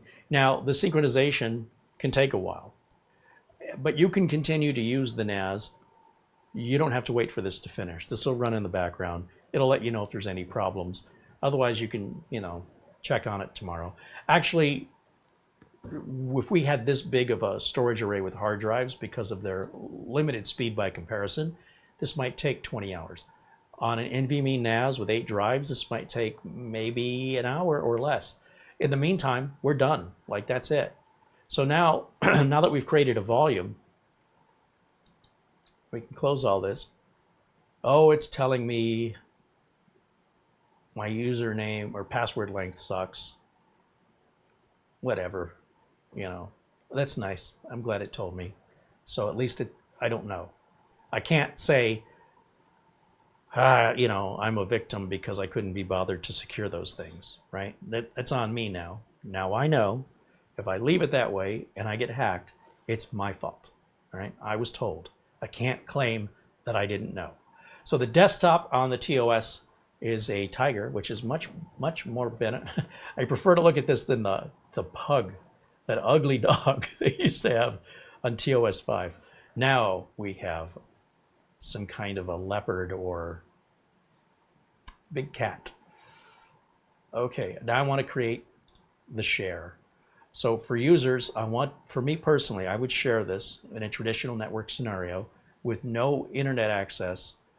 Only you have to be in the office, and that's usually called a guest account. Here they're calling it all users. That's interesting. Shared folder, we probably, oh, it's already defaulted to public. Storage, not any, what does that mean? Public. Oh, there's an ISO shared folder, that's cool. I won't get into that, that's a little more, that's for disk images. Let's see, user. Do we have guest? What do we have? Yeah, there is a guest account. It's not enabled. How do we enable it? Click, click, nothing. Edit. I don't want to create a new user. I wanted to edit that one. Oh, username guest. Yeah, that's all right. No password, no description. Part of this group. Yeah, permissions. I want to give it all permissions. Read and write, right there. Storage quota none, what's advanced? Disable this account? No. There we go. When configuring permissions or a large number of files, the process may take some time. Well, we don't have any files on it yet. All right, so now we have a guest account created. So in theory, I should be able to access this entire 28 terabytes of storage as though it were installed in my computer. Except that every computer on my network, the way I've got it configured right now, can access it no differently than a hard drive or a drive. You know, it doesn't require a login. It doesn't require a password. It will require being on the network here in the building. And then we can do something called mapping, map the drive letter to the computer. And I usually go to the far end of the alphabet. I'll choose drive letter Z, like zebra or Z. And that way, if I plug in any USB drives or add any more additional drives, I don't bump into having 2 drives with the same drive letter or having them skip over the network attached drive. Like if I made the network attached drive, drive D, and then I plug in a USB and then that's drive E, and then I add another drive inside and that's drive F, everything's overlapping for my brain will explode. That's messy. There's not a lot in there, but it's still messy. Anyway, I prefer the proper order. Main drive is always going to be C. Any internal drives to be D, E, F, G. Any USB drives to be D, E, F, G, etc. And then all the way to the network drive, we go way to the opposite end of the alphabet so that they don't overlap if you're adding all the way to drive Y. Okay? Then you have a drive issue, and you're going to need some help. We'll get you the help you need, but in the meantime, you shouldn't have that many drives, and if you do, I don't know what to tell you. So to do that on the local computer, so on the streamer, I'm going to go to, let's see, I'm going to go to my desktop. I don't know what, let's do it this way. Let's go to camera 1. Let me go to camera 1 first. And then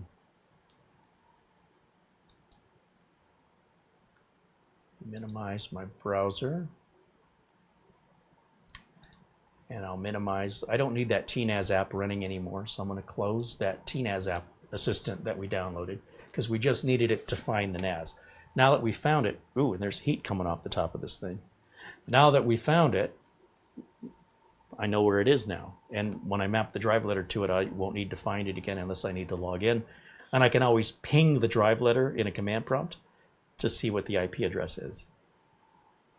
So I could still use the app if I want to, but now I have an additional way to locate it if I need to locate it to change anything in the configuration. Otherwise, I just map the drive letter. So again, to map the drive letter on my desktop, oops, let me close this. Where's my desktop? Here it is.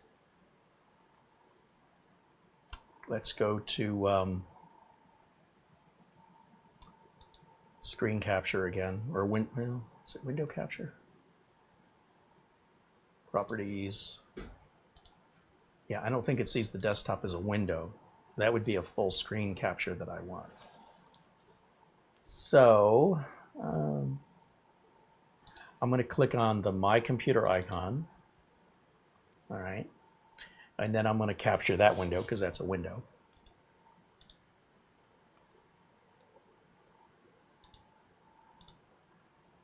There we go. There. So that's the My Computer. And over here, these three dots, I should see a map network drive right there. And then I should be able to browse, or if I know the name of the NAS, what was the name? I called it F8 SSD Plus / public. That should be the location. And if we check reconnect it, log in, and if I did everything right, this should work. Is it going to work? It worked. It opened. There we go. So let me close everything here. Let me close this. Now you see we have drive Z, and this will always be there as long as we are connected wired or wirelessly to our network here in the building. So if a remote worker wants to work remotely, how do they get access to this drive from their home? They have to log into their work computer remotely, and they would do that for two reasons. One, all of the software they use, Microsoft Office, Adobe, all of that's on their work computer. We're not buying separate licenses so they can work from home. So they log in with remote software from their home to their work computer, and they essentially sit at their workstation from home using all the same apps and having access to the attached storage. That's the way remote work should work, in my opinion, for small businesses. Now, enterprises, that's a much more complicated deal with VPNs and whatnot, but all remote software encrypts your connection. Now, if I right-click on this and go to Properties, it's probably not going to show you, is it? Opens a different window.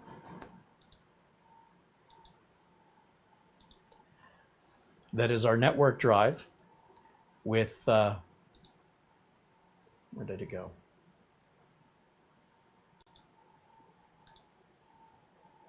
Yeah, 28 terabytes, which is 25.8 terabytes. I've been through this before. It's just they're calculating in the same amount of space differently on the left than they are on the right. Don't let it freak you out. How did I lose 3 terabytes? You didn't.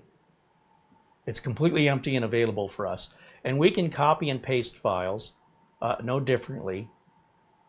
So if we go to our video backup, and go back to my window capture, so we go back to that main screen.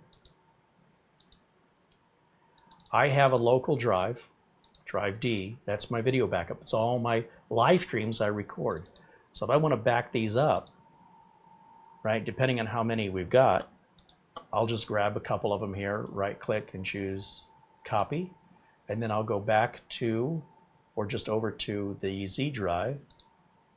I can make a new folder if I want to. Call it video backup. See, I don't need to create a separate partition, just create a folder. And I can secure this folder, so you have to have permissions to get in there. Then I hit paste. and now it's going over the network, and I want you to notice the speed, which I don't know, is it showing you that? No, because that's another window. Let me grab that window. And this is our network speed. Now you'll see it's running, why is it not showing me the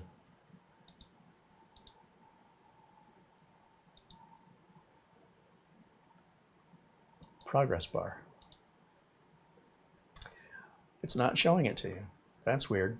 It's running at 277 megabytes per second. And that's probably because that's the maximum speed we can get from this mesh to the other mesh. Remember, they're communicating wirelessly. With the previous ET12, that number would probably be cut in half. That would probably be around 100 and, well, basically gigabit wired speeds, and now we're at 2.5 gigabit wired speeds. And that's referring to how fast this mesh point wirelessly talks to the other mesh point. That's incredibly fast for wireless. It's kind of a complicated network setup, but it's simple when you really think about it. We're running a wire from the satellite, if you want to call it that, that's sitting on my desk.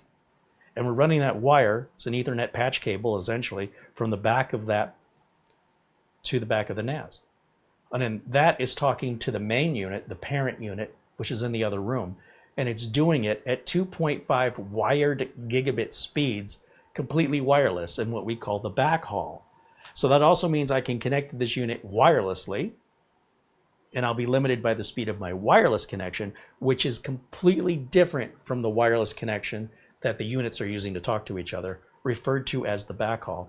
That's incredibly fast. I don't know if you want, so it wouldn't matter if I was 10 gig. The only way I'm going to get 10 gig, which would bring that speed up to 1,000, would be with a wired cable. There's no other way to do it. When you go wireless, this is the pinnacle. This 277, again, that's equivalent to a wired 2.5 gig Ethernet cable. That's impressive. Now you see it's going to take about 15 minutes. Now, as you can do the math in your head, if we could move this at 1,000 megabytes per second, we're going to go 4 times faster. So we would divide 15 by 4, and that's how many minutes it would take. Subtract that from 15, that's how many minutes we're saving. And that would determine whether or not spending the money and the work to do a wired 10 gig connection to speed this whole process up is worth it. For some people, yes. For businesses, probably yes. For home users, probably not unless you're an enthusiast. It'd really be hard for a home user to justify needing 10 gigs, but not hard for a home user to just want 10 gigs. And that's okay. That's valid. All right, let's go back to camera 1, which is not working. Camera 1, there it is. And well, that's just a demonstration of how that works. Very simple, easy setup, completely silent. There is heat coming off the top. It needs to breathe from the bottom. Don't put this on carpet. Right there is when I start to feel the heat. And the closer I get, the hotter it gets. But it's not. You just know it's on. It's not too hot. Don't put anything on top and block these vents. Don't block the vents from the bottom. It needs to breathe. Okay, let me take a look in the chat. Because we are right at the 2-hour mark. Perfect timing. Perfect.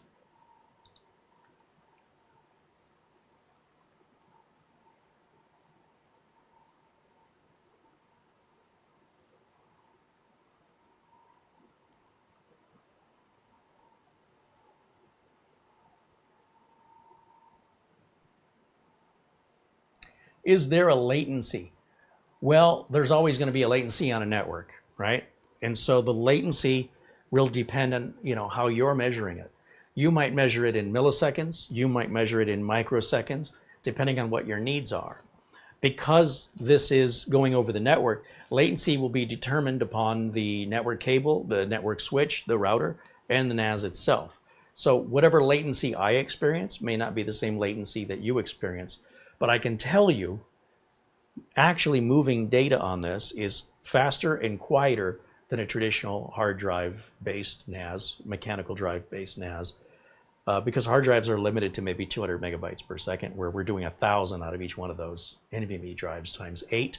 So our total capacity to feed that much data to multiple users at the same time, like if Mara was in the other room and she was copying a large amount of files like I am, she would also be getting essentially the speed of her network connection, and mine would not slow down until we hit the limit, which is about, well, 8 times 1,000 if we're plugged into a 10 gig port. If we're wireless, we're limited to speed and latency based on our wireless. So whether or not there's latency, it's like asking me, am I going to like the food you're serving and will it fill me up? Obviously, I don't know. So yes, there's always going to be latency. Whether or not you find that latency to be too big, I don't know you. So I don't know how tolerant you are or why you would be intolerant to a couple of milliseconds. You're always going to have latency. How does the latency on this compare to something else? I don't know, because I don't care. I personally do not measure latency. I don't care about latency. Again, if you're having multiple users connect simultaneously with large amounts of files, latency maybe plays a role. But for opening Word, Excel, PowerPoint, PDF files, that's what the lawyers and the doctors need to do. And these are primarily my customers, accountants, etc. Now, we can load apps onto this, just like you can put apps on your phone. We go to the TNAP app button in the menu when we log in, and we can run Docker and all these other apps, backup apps, etc. I don't run any of those apps. I don't run Plex, nothing. But you can if you want to. For business use, this is pretty much how I set it up, obviously with a more secure login. But yeah, that's pretty much how I set it up. And I would have it email me notifications to let me know if there's a firmware update, or to let me know if there's any problems or anything to bring to my attention. It would email me that, so I would be aware of it without having to go to the office and physically check it, or to log in remotely and then check the status in the menus. What is legacy? What is latency? That's what Bill wants to know. You know, when the astronauts go to space, right? Say they're in the space station, and we're talking to the space station, there's a slight delay between when we finish talking and when they hear us. Voyager 1 is way out in interstellar space. We can communicate with it, but I think it takes about 12 hours for what we say, or we issue commands to Voyager. So Voyager 1, Voyager 2. And in deep, deep interstellar space, I think it takes 12 hours. And then it receives it, and then it responds, and then we wait 12 hours to get the response. So the 12 hours to them, and then from the time we send it to the time we hear back is 24 hours. That's a 12-hour latency in each direction. That's what latency is. In networks and computers, we usually measure that in milliseconds.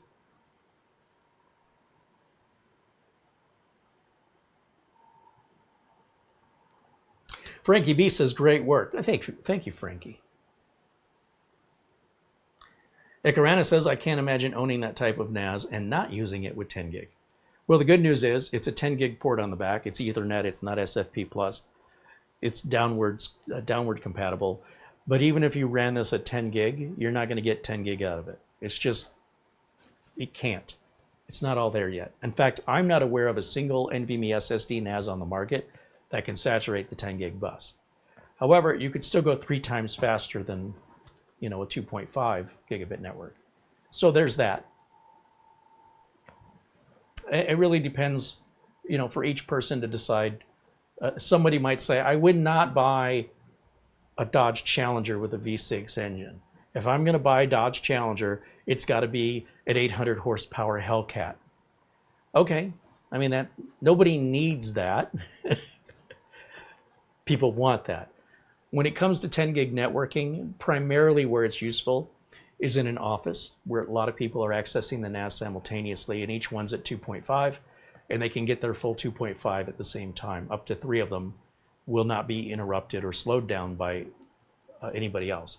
And if 4 or 5 people or 6 people, they each are going to get more because there's more to hand out and divide. Individually, to use all the bandwidth all by yourself, it's only going to save you a few minutes. So you must have a lot of files. And if you are moving that much data that often, you're going to run out of space in 3 days. So that doesn't make any sense. Bill Sony T says latency is lag. Yeah, it's lag. It's what we do when we ping something. We ping it. We're measuring how long does it take. We're measuring the latency.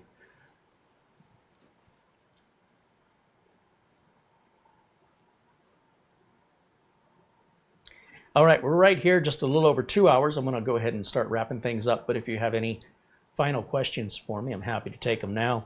I want to thank TerraMaster for sending this to us and allowing it to review it on the day of its release. Today, this just came out. TerraMaster also released a couple of other new NASs.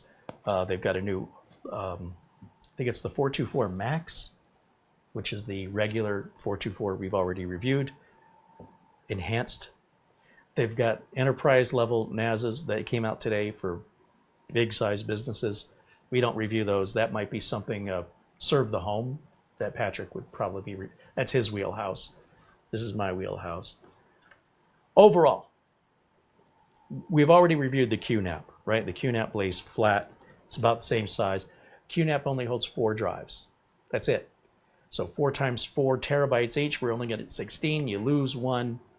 For RAID, it leaves us with 12 terabytes of total storage. That's all we can get. And then QNAP has the higher end one that holds 5, and it'll take like enterprise level drives with an adapter. But still only 5 drive, only 5 bays. And it also lays horizontal. The FlashStore 6, the FlashStore 12, you say, well, Carey, the FlashStore 12 holds 4 more NASs.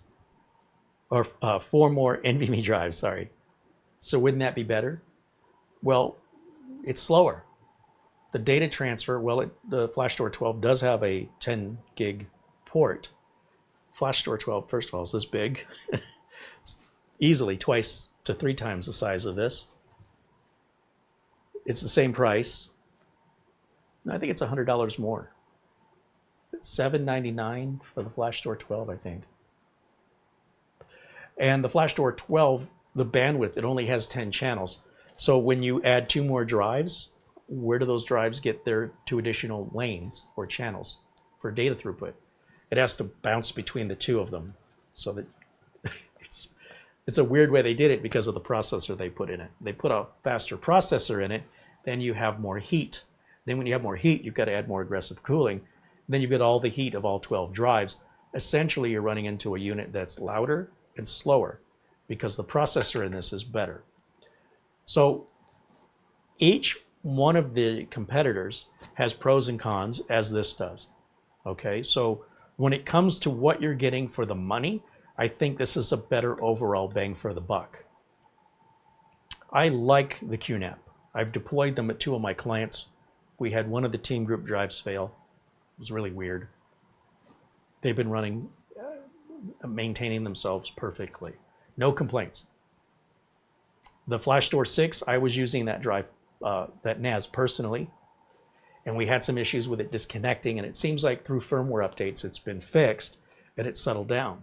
But now that I'm at Studio C and we're using the Synology that Mara has with mechanical drives, which is triple the storage space of my FlashStore 6, and effectively the same speed over the network, I have retired the FlashStore 6, took the drives out of it so we can review them and fully populate TerraMaster without me spending $2,000 on drives to make this video.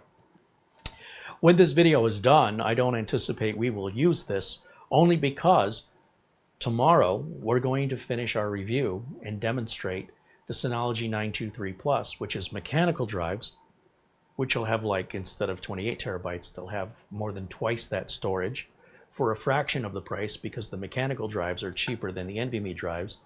They don't require any heat sinks. The device itself, the NAS, is much bigger. It's got the bays you pull out from the front and the LEDs with the status.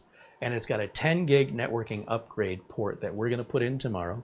attach it to a 10 gig switch, and wire it like to the MSO1 or something that I've got with 10 gig. That one actually doesn't have 10 gig, but I want to demonstrate to you when I do the large file transfer how much faster it is. So we have to buy a switch for that. We have to upgrade the Synology port, which only a couple Synologies offer that option to begin with. Once that video is done, we will take the drives out of the 918, I think is what we have now. We'll simply pull the drives out and put them right into the 923 Plus. I think it'll boot just like, there's no configuration. I believe it'll all just boot just fine.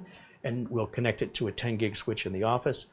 And then we'll connect any computer in the office wired to a 10 gig port, which means we may have to upgrade those machines by adding 10 gig network ports into them. Those are about $80 a piece. And that means all the computers that are wired in the office communicating with the NAS, reading or writing, will get up to 1,000 megabytes per second. Do we need that?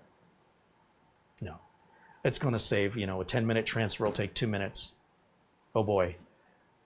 I don't care how long a transfer takes. I multitask. Just continue using the computer. Let that run in the background. Who cares? Who cares if it takes an hour? I don't care.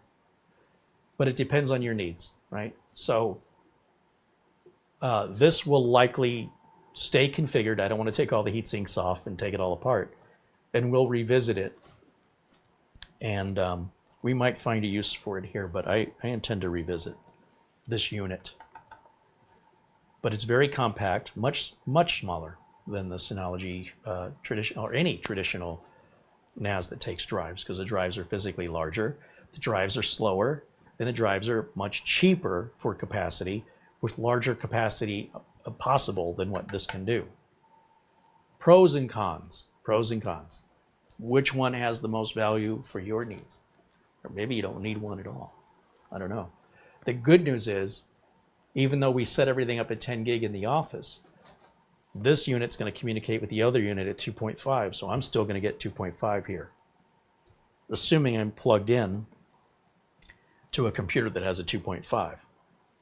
If my computer only supports 1, I'm only going to communicate at 1. If I'm connected with a laptop wirelessly anywhere in the building, then I'm limited to the speed of the wireless. That's my bottleneck, not the NAS, not the switch, and not the router. It's simple. It's very simple.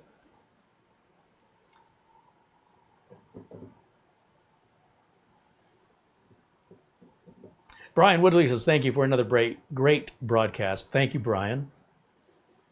Sun King says, I hope it works on Linux Mint, Cinnamon. It should. I can't. It's networking. So anything that can connect on the network should be able to connect to this. You don't need any software for that. That's built into your operating system. Did I miss any other questions? Let me take a look in the chat.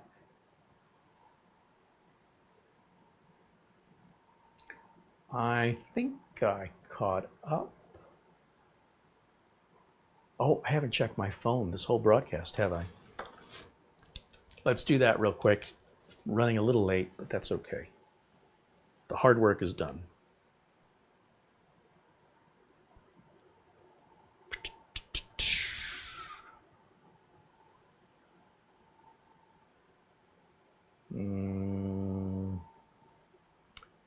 No. We haven't missed any messages so far as I can tell. Everything's quiet.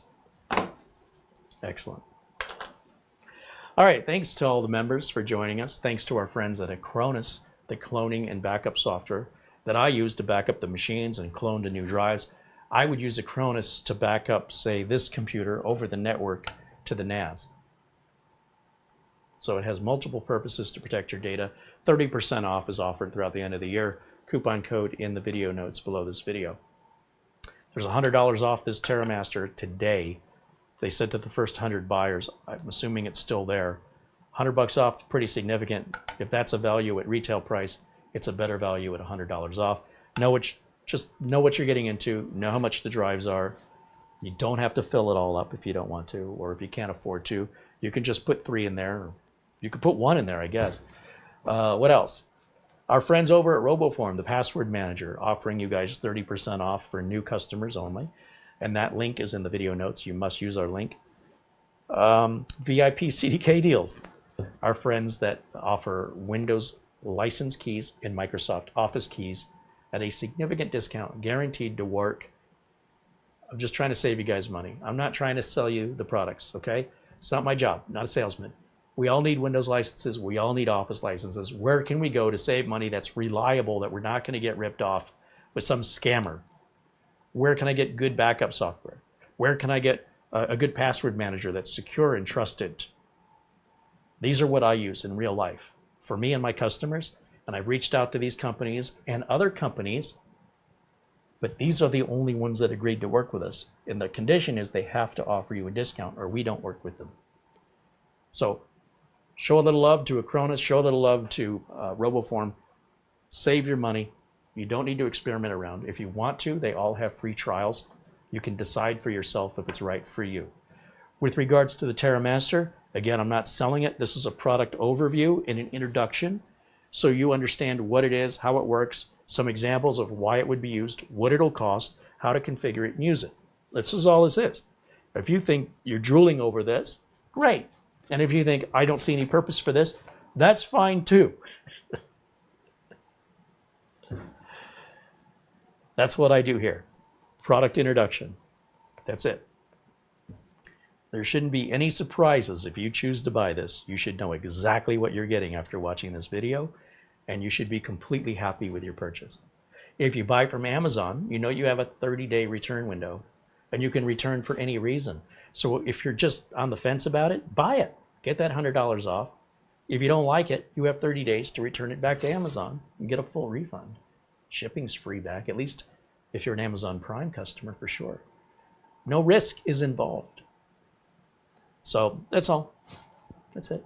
Thanks to Mara, as always, for being our channel administrator, taking care of all the work in the background.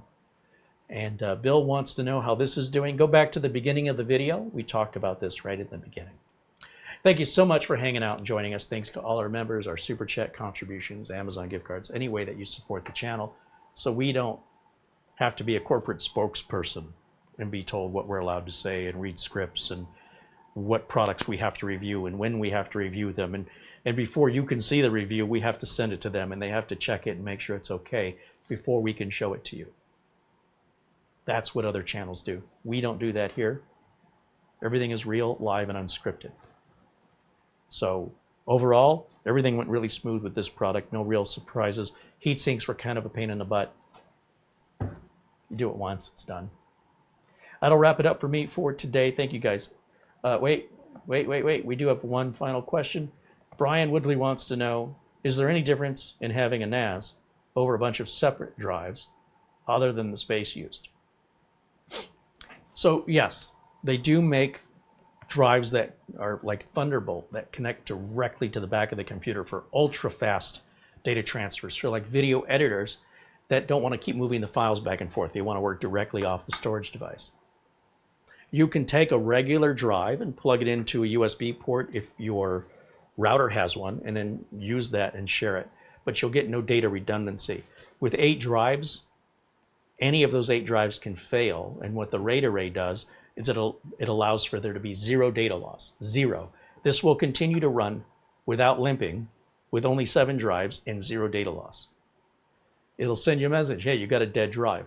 That's what a NAS does. When you combine the drives, you set up a RAID array, and the point of a RAID 5 in this case is that one of the drives, we lose it for essentially recovery purposes. It's not a backup.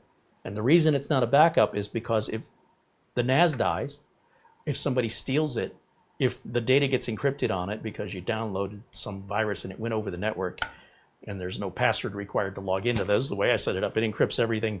Any attached drives will be encrypted. Anything it can spread itself to, like a virus. Wonder why they call it a virus. Anyway, this is not a backup. This is a way to share your files across the entire building you're in on multiple computers, collaborating with 2 people working on separate things, like in a lawyer's office. And everybody connects to the NAS instead of an expensive server. This is much cheaper to operate, much cheaper to maintain than a server. And If you want to attach just a single drive and share it on your network, you can do that, but you don't get the data redundancy, you don't get the speed, and you don't get the capacity, generally speaking. We could buy a Western Digital MyBook that's a single drive that's like 24 terabytes, and then plug it USB. It's going to be slow. And if you knock it over while it's running, you're probably going to kill it. You have no redundancy in it. With a RAID array, you have redundancy. So if a drive fails, you can replace that drive and it'll rebuild. It doesn't matter which of the 8 fail. This will continue to run and have 0 data loss. It's pretty incredible. But if somebody breaks into your building and picks this up and takes it out, that didn't help you recover your data. All right, so that's the difference. I hope that isn't, I hope it's clear. I hope it's not too confusing, but shared data over a network can be accomplished many different ways. You can share the C drive on your computer so everybody on your network can see it. Or you can make it require a name and password. Or you can do that to a folder on your C drive. Absolutely, you can do that. But again, storage limitation, data redundancy. In theory, you could create a RAID on your home PC, put a couple drives in it, and RAID them together. For RAID 5, you need a minimum of 3 so that one can fail and the other 2 will experience no data loss. But in doing so, you're using resources on your PC every time somebody needs to use it. It'll be an additional task your PC has to do in the background. But you can absolutely do that if you want to. All right, so maybe we'll cover a networking video later, but it's very easy to share your resources. If you want to give away half your sandwich, go right ahead. But this, on the other hand, is independent. Obviously, you'd have to have your computer on all the time for anybody else to be able to access what you've shared. With this, it's always on. It's tucked away somewhere. It's out of sight, out of mind. Imagine an office scenario. Imagine a bunch of accountants. It's tax season. You're at H&R Block. They can't save the data to their local C drive. Are you crazy? So you talked to Bill. You went in Tuesday. You had an appointment. You sat down. Bill did your taxes. You said, come back tomorrow. We'll have it ready. You come back tomorrow. You go, hey, I'd like to see Bill. Oh, Bill's not here today. Okay, well, Bill said he'd have my taxes ready. Oh, well, that's on Bill's computer. We don't access Bill's computer. You'll have to come back when Bill's here. How happy are you going to be? So if Bill and all the other employees saved their data universally to one spot on the network, then any other employee could say, oh, let me look it up on my computer. What's your name? And then all the work that Bill did will be in your name and your file. They can pull it up, print it out, whatever they need to do to complete business with you. You understand how important this is to have one location for the data that is collaborated on with other, particularly employees of a business that's not big enough to really justify a server. For a home user, this is kind of a toy. All right. I collect a lot of movies and music, and I want to put it on there, and I want to be able to play them when I travel. This will do that. If you want a toy, great.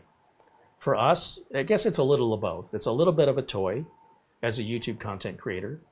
There's some personal use that's just for fun, but there's also a business use. So we do both, and I can store my video archive on it. It's very large, as you can imagine. And, you know, I'm storing the video archive right now. I'm pointing down on the ground because that's where the streamer computer is right now. And I've got a separate 8 terabyte SSD in there strictly for holding my video files. But that means if I want to edit those video files on a computer upstairs, how do I get them? Well, I've always copied them to a flash drive, taken the flash drive upstairs, plugged it in. That's what we call the sneaker net. But the way we set this up in the future, it'll all be on the NAS, and I won't have to do the flash drive sneaker net anymore. Just push a button and copy it over. Super easy, barely an inconvenience, as Ryan George would say. Hi there, hello.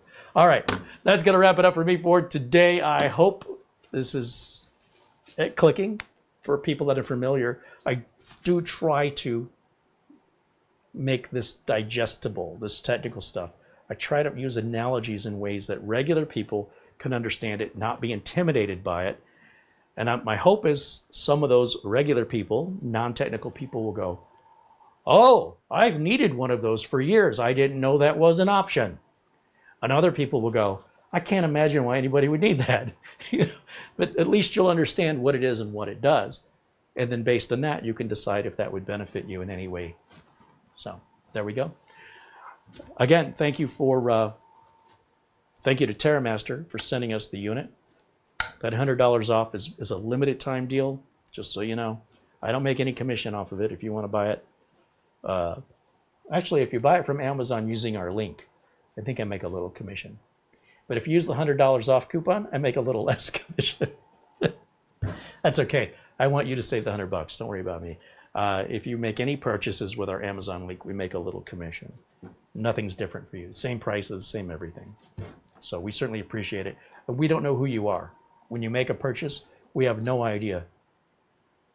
All we know is these purchases were made on this date, but we don't know by who or where. All we know is Amazon says this is how much money was sold from your link, and then of the sales, here's the percentage of your commission. That's all we know. Okay, that'll wrap it up for me for today. Thank you all for watching. Thank you again to Acronis, RoboForm, VIP, CDK deals, our friends, especially our super members, Buster, Frankie B, Oystein, Paul Gray. These guys are incredibly generous, and without them, we wouldn't be able to do 3/4 of the videos that we're doing because they cost money to buy the stuff to review. Mara in the background doing all the work. Super thank you to Mara for all the work she does. It's a lot of work. I'll see you all again tomorrow. I hope you'll be there. 1:00 p.m. as always, live, unrehearsed, unscripted, with the Synology 923 10 gig plus upgrade demonstration. I hope you'll be there, and I will see you then. Until next time, bye for now.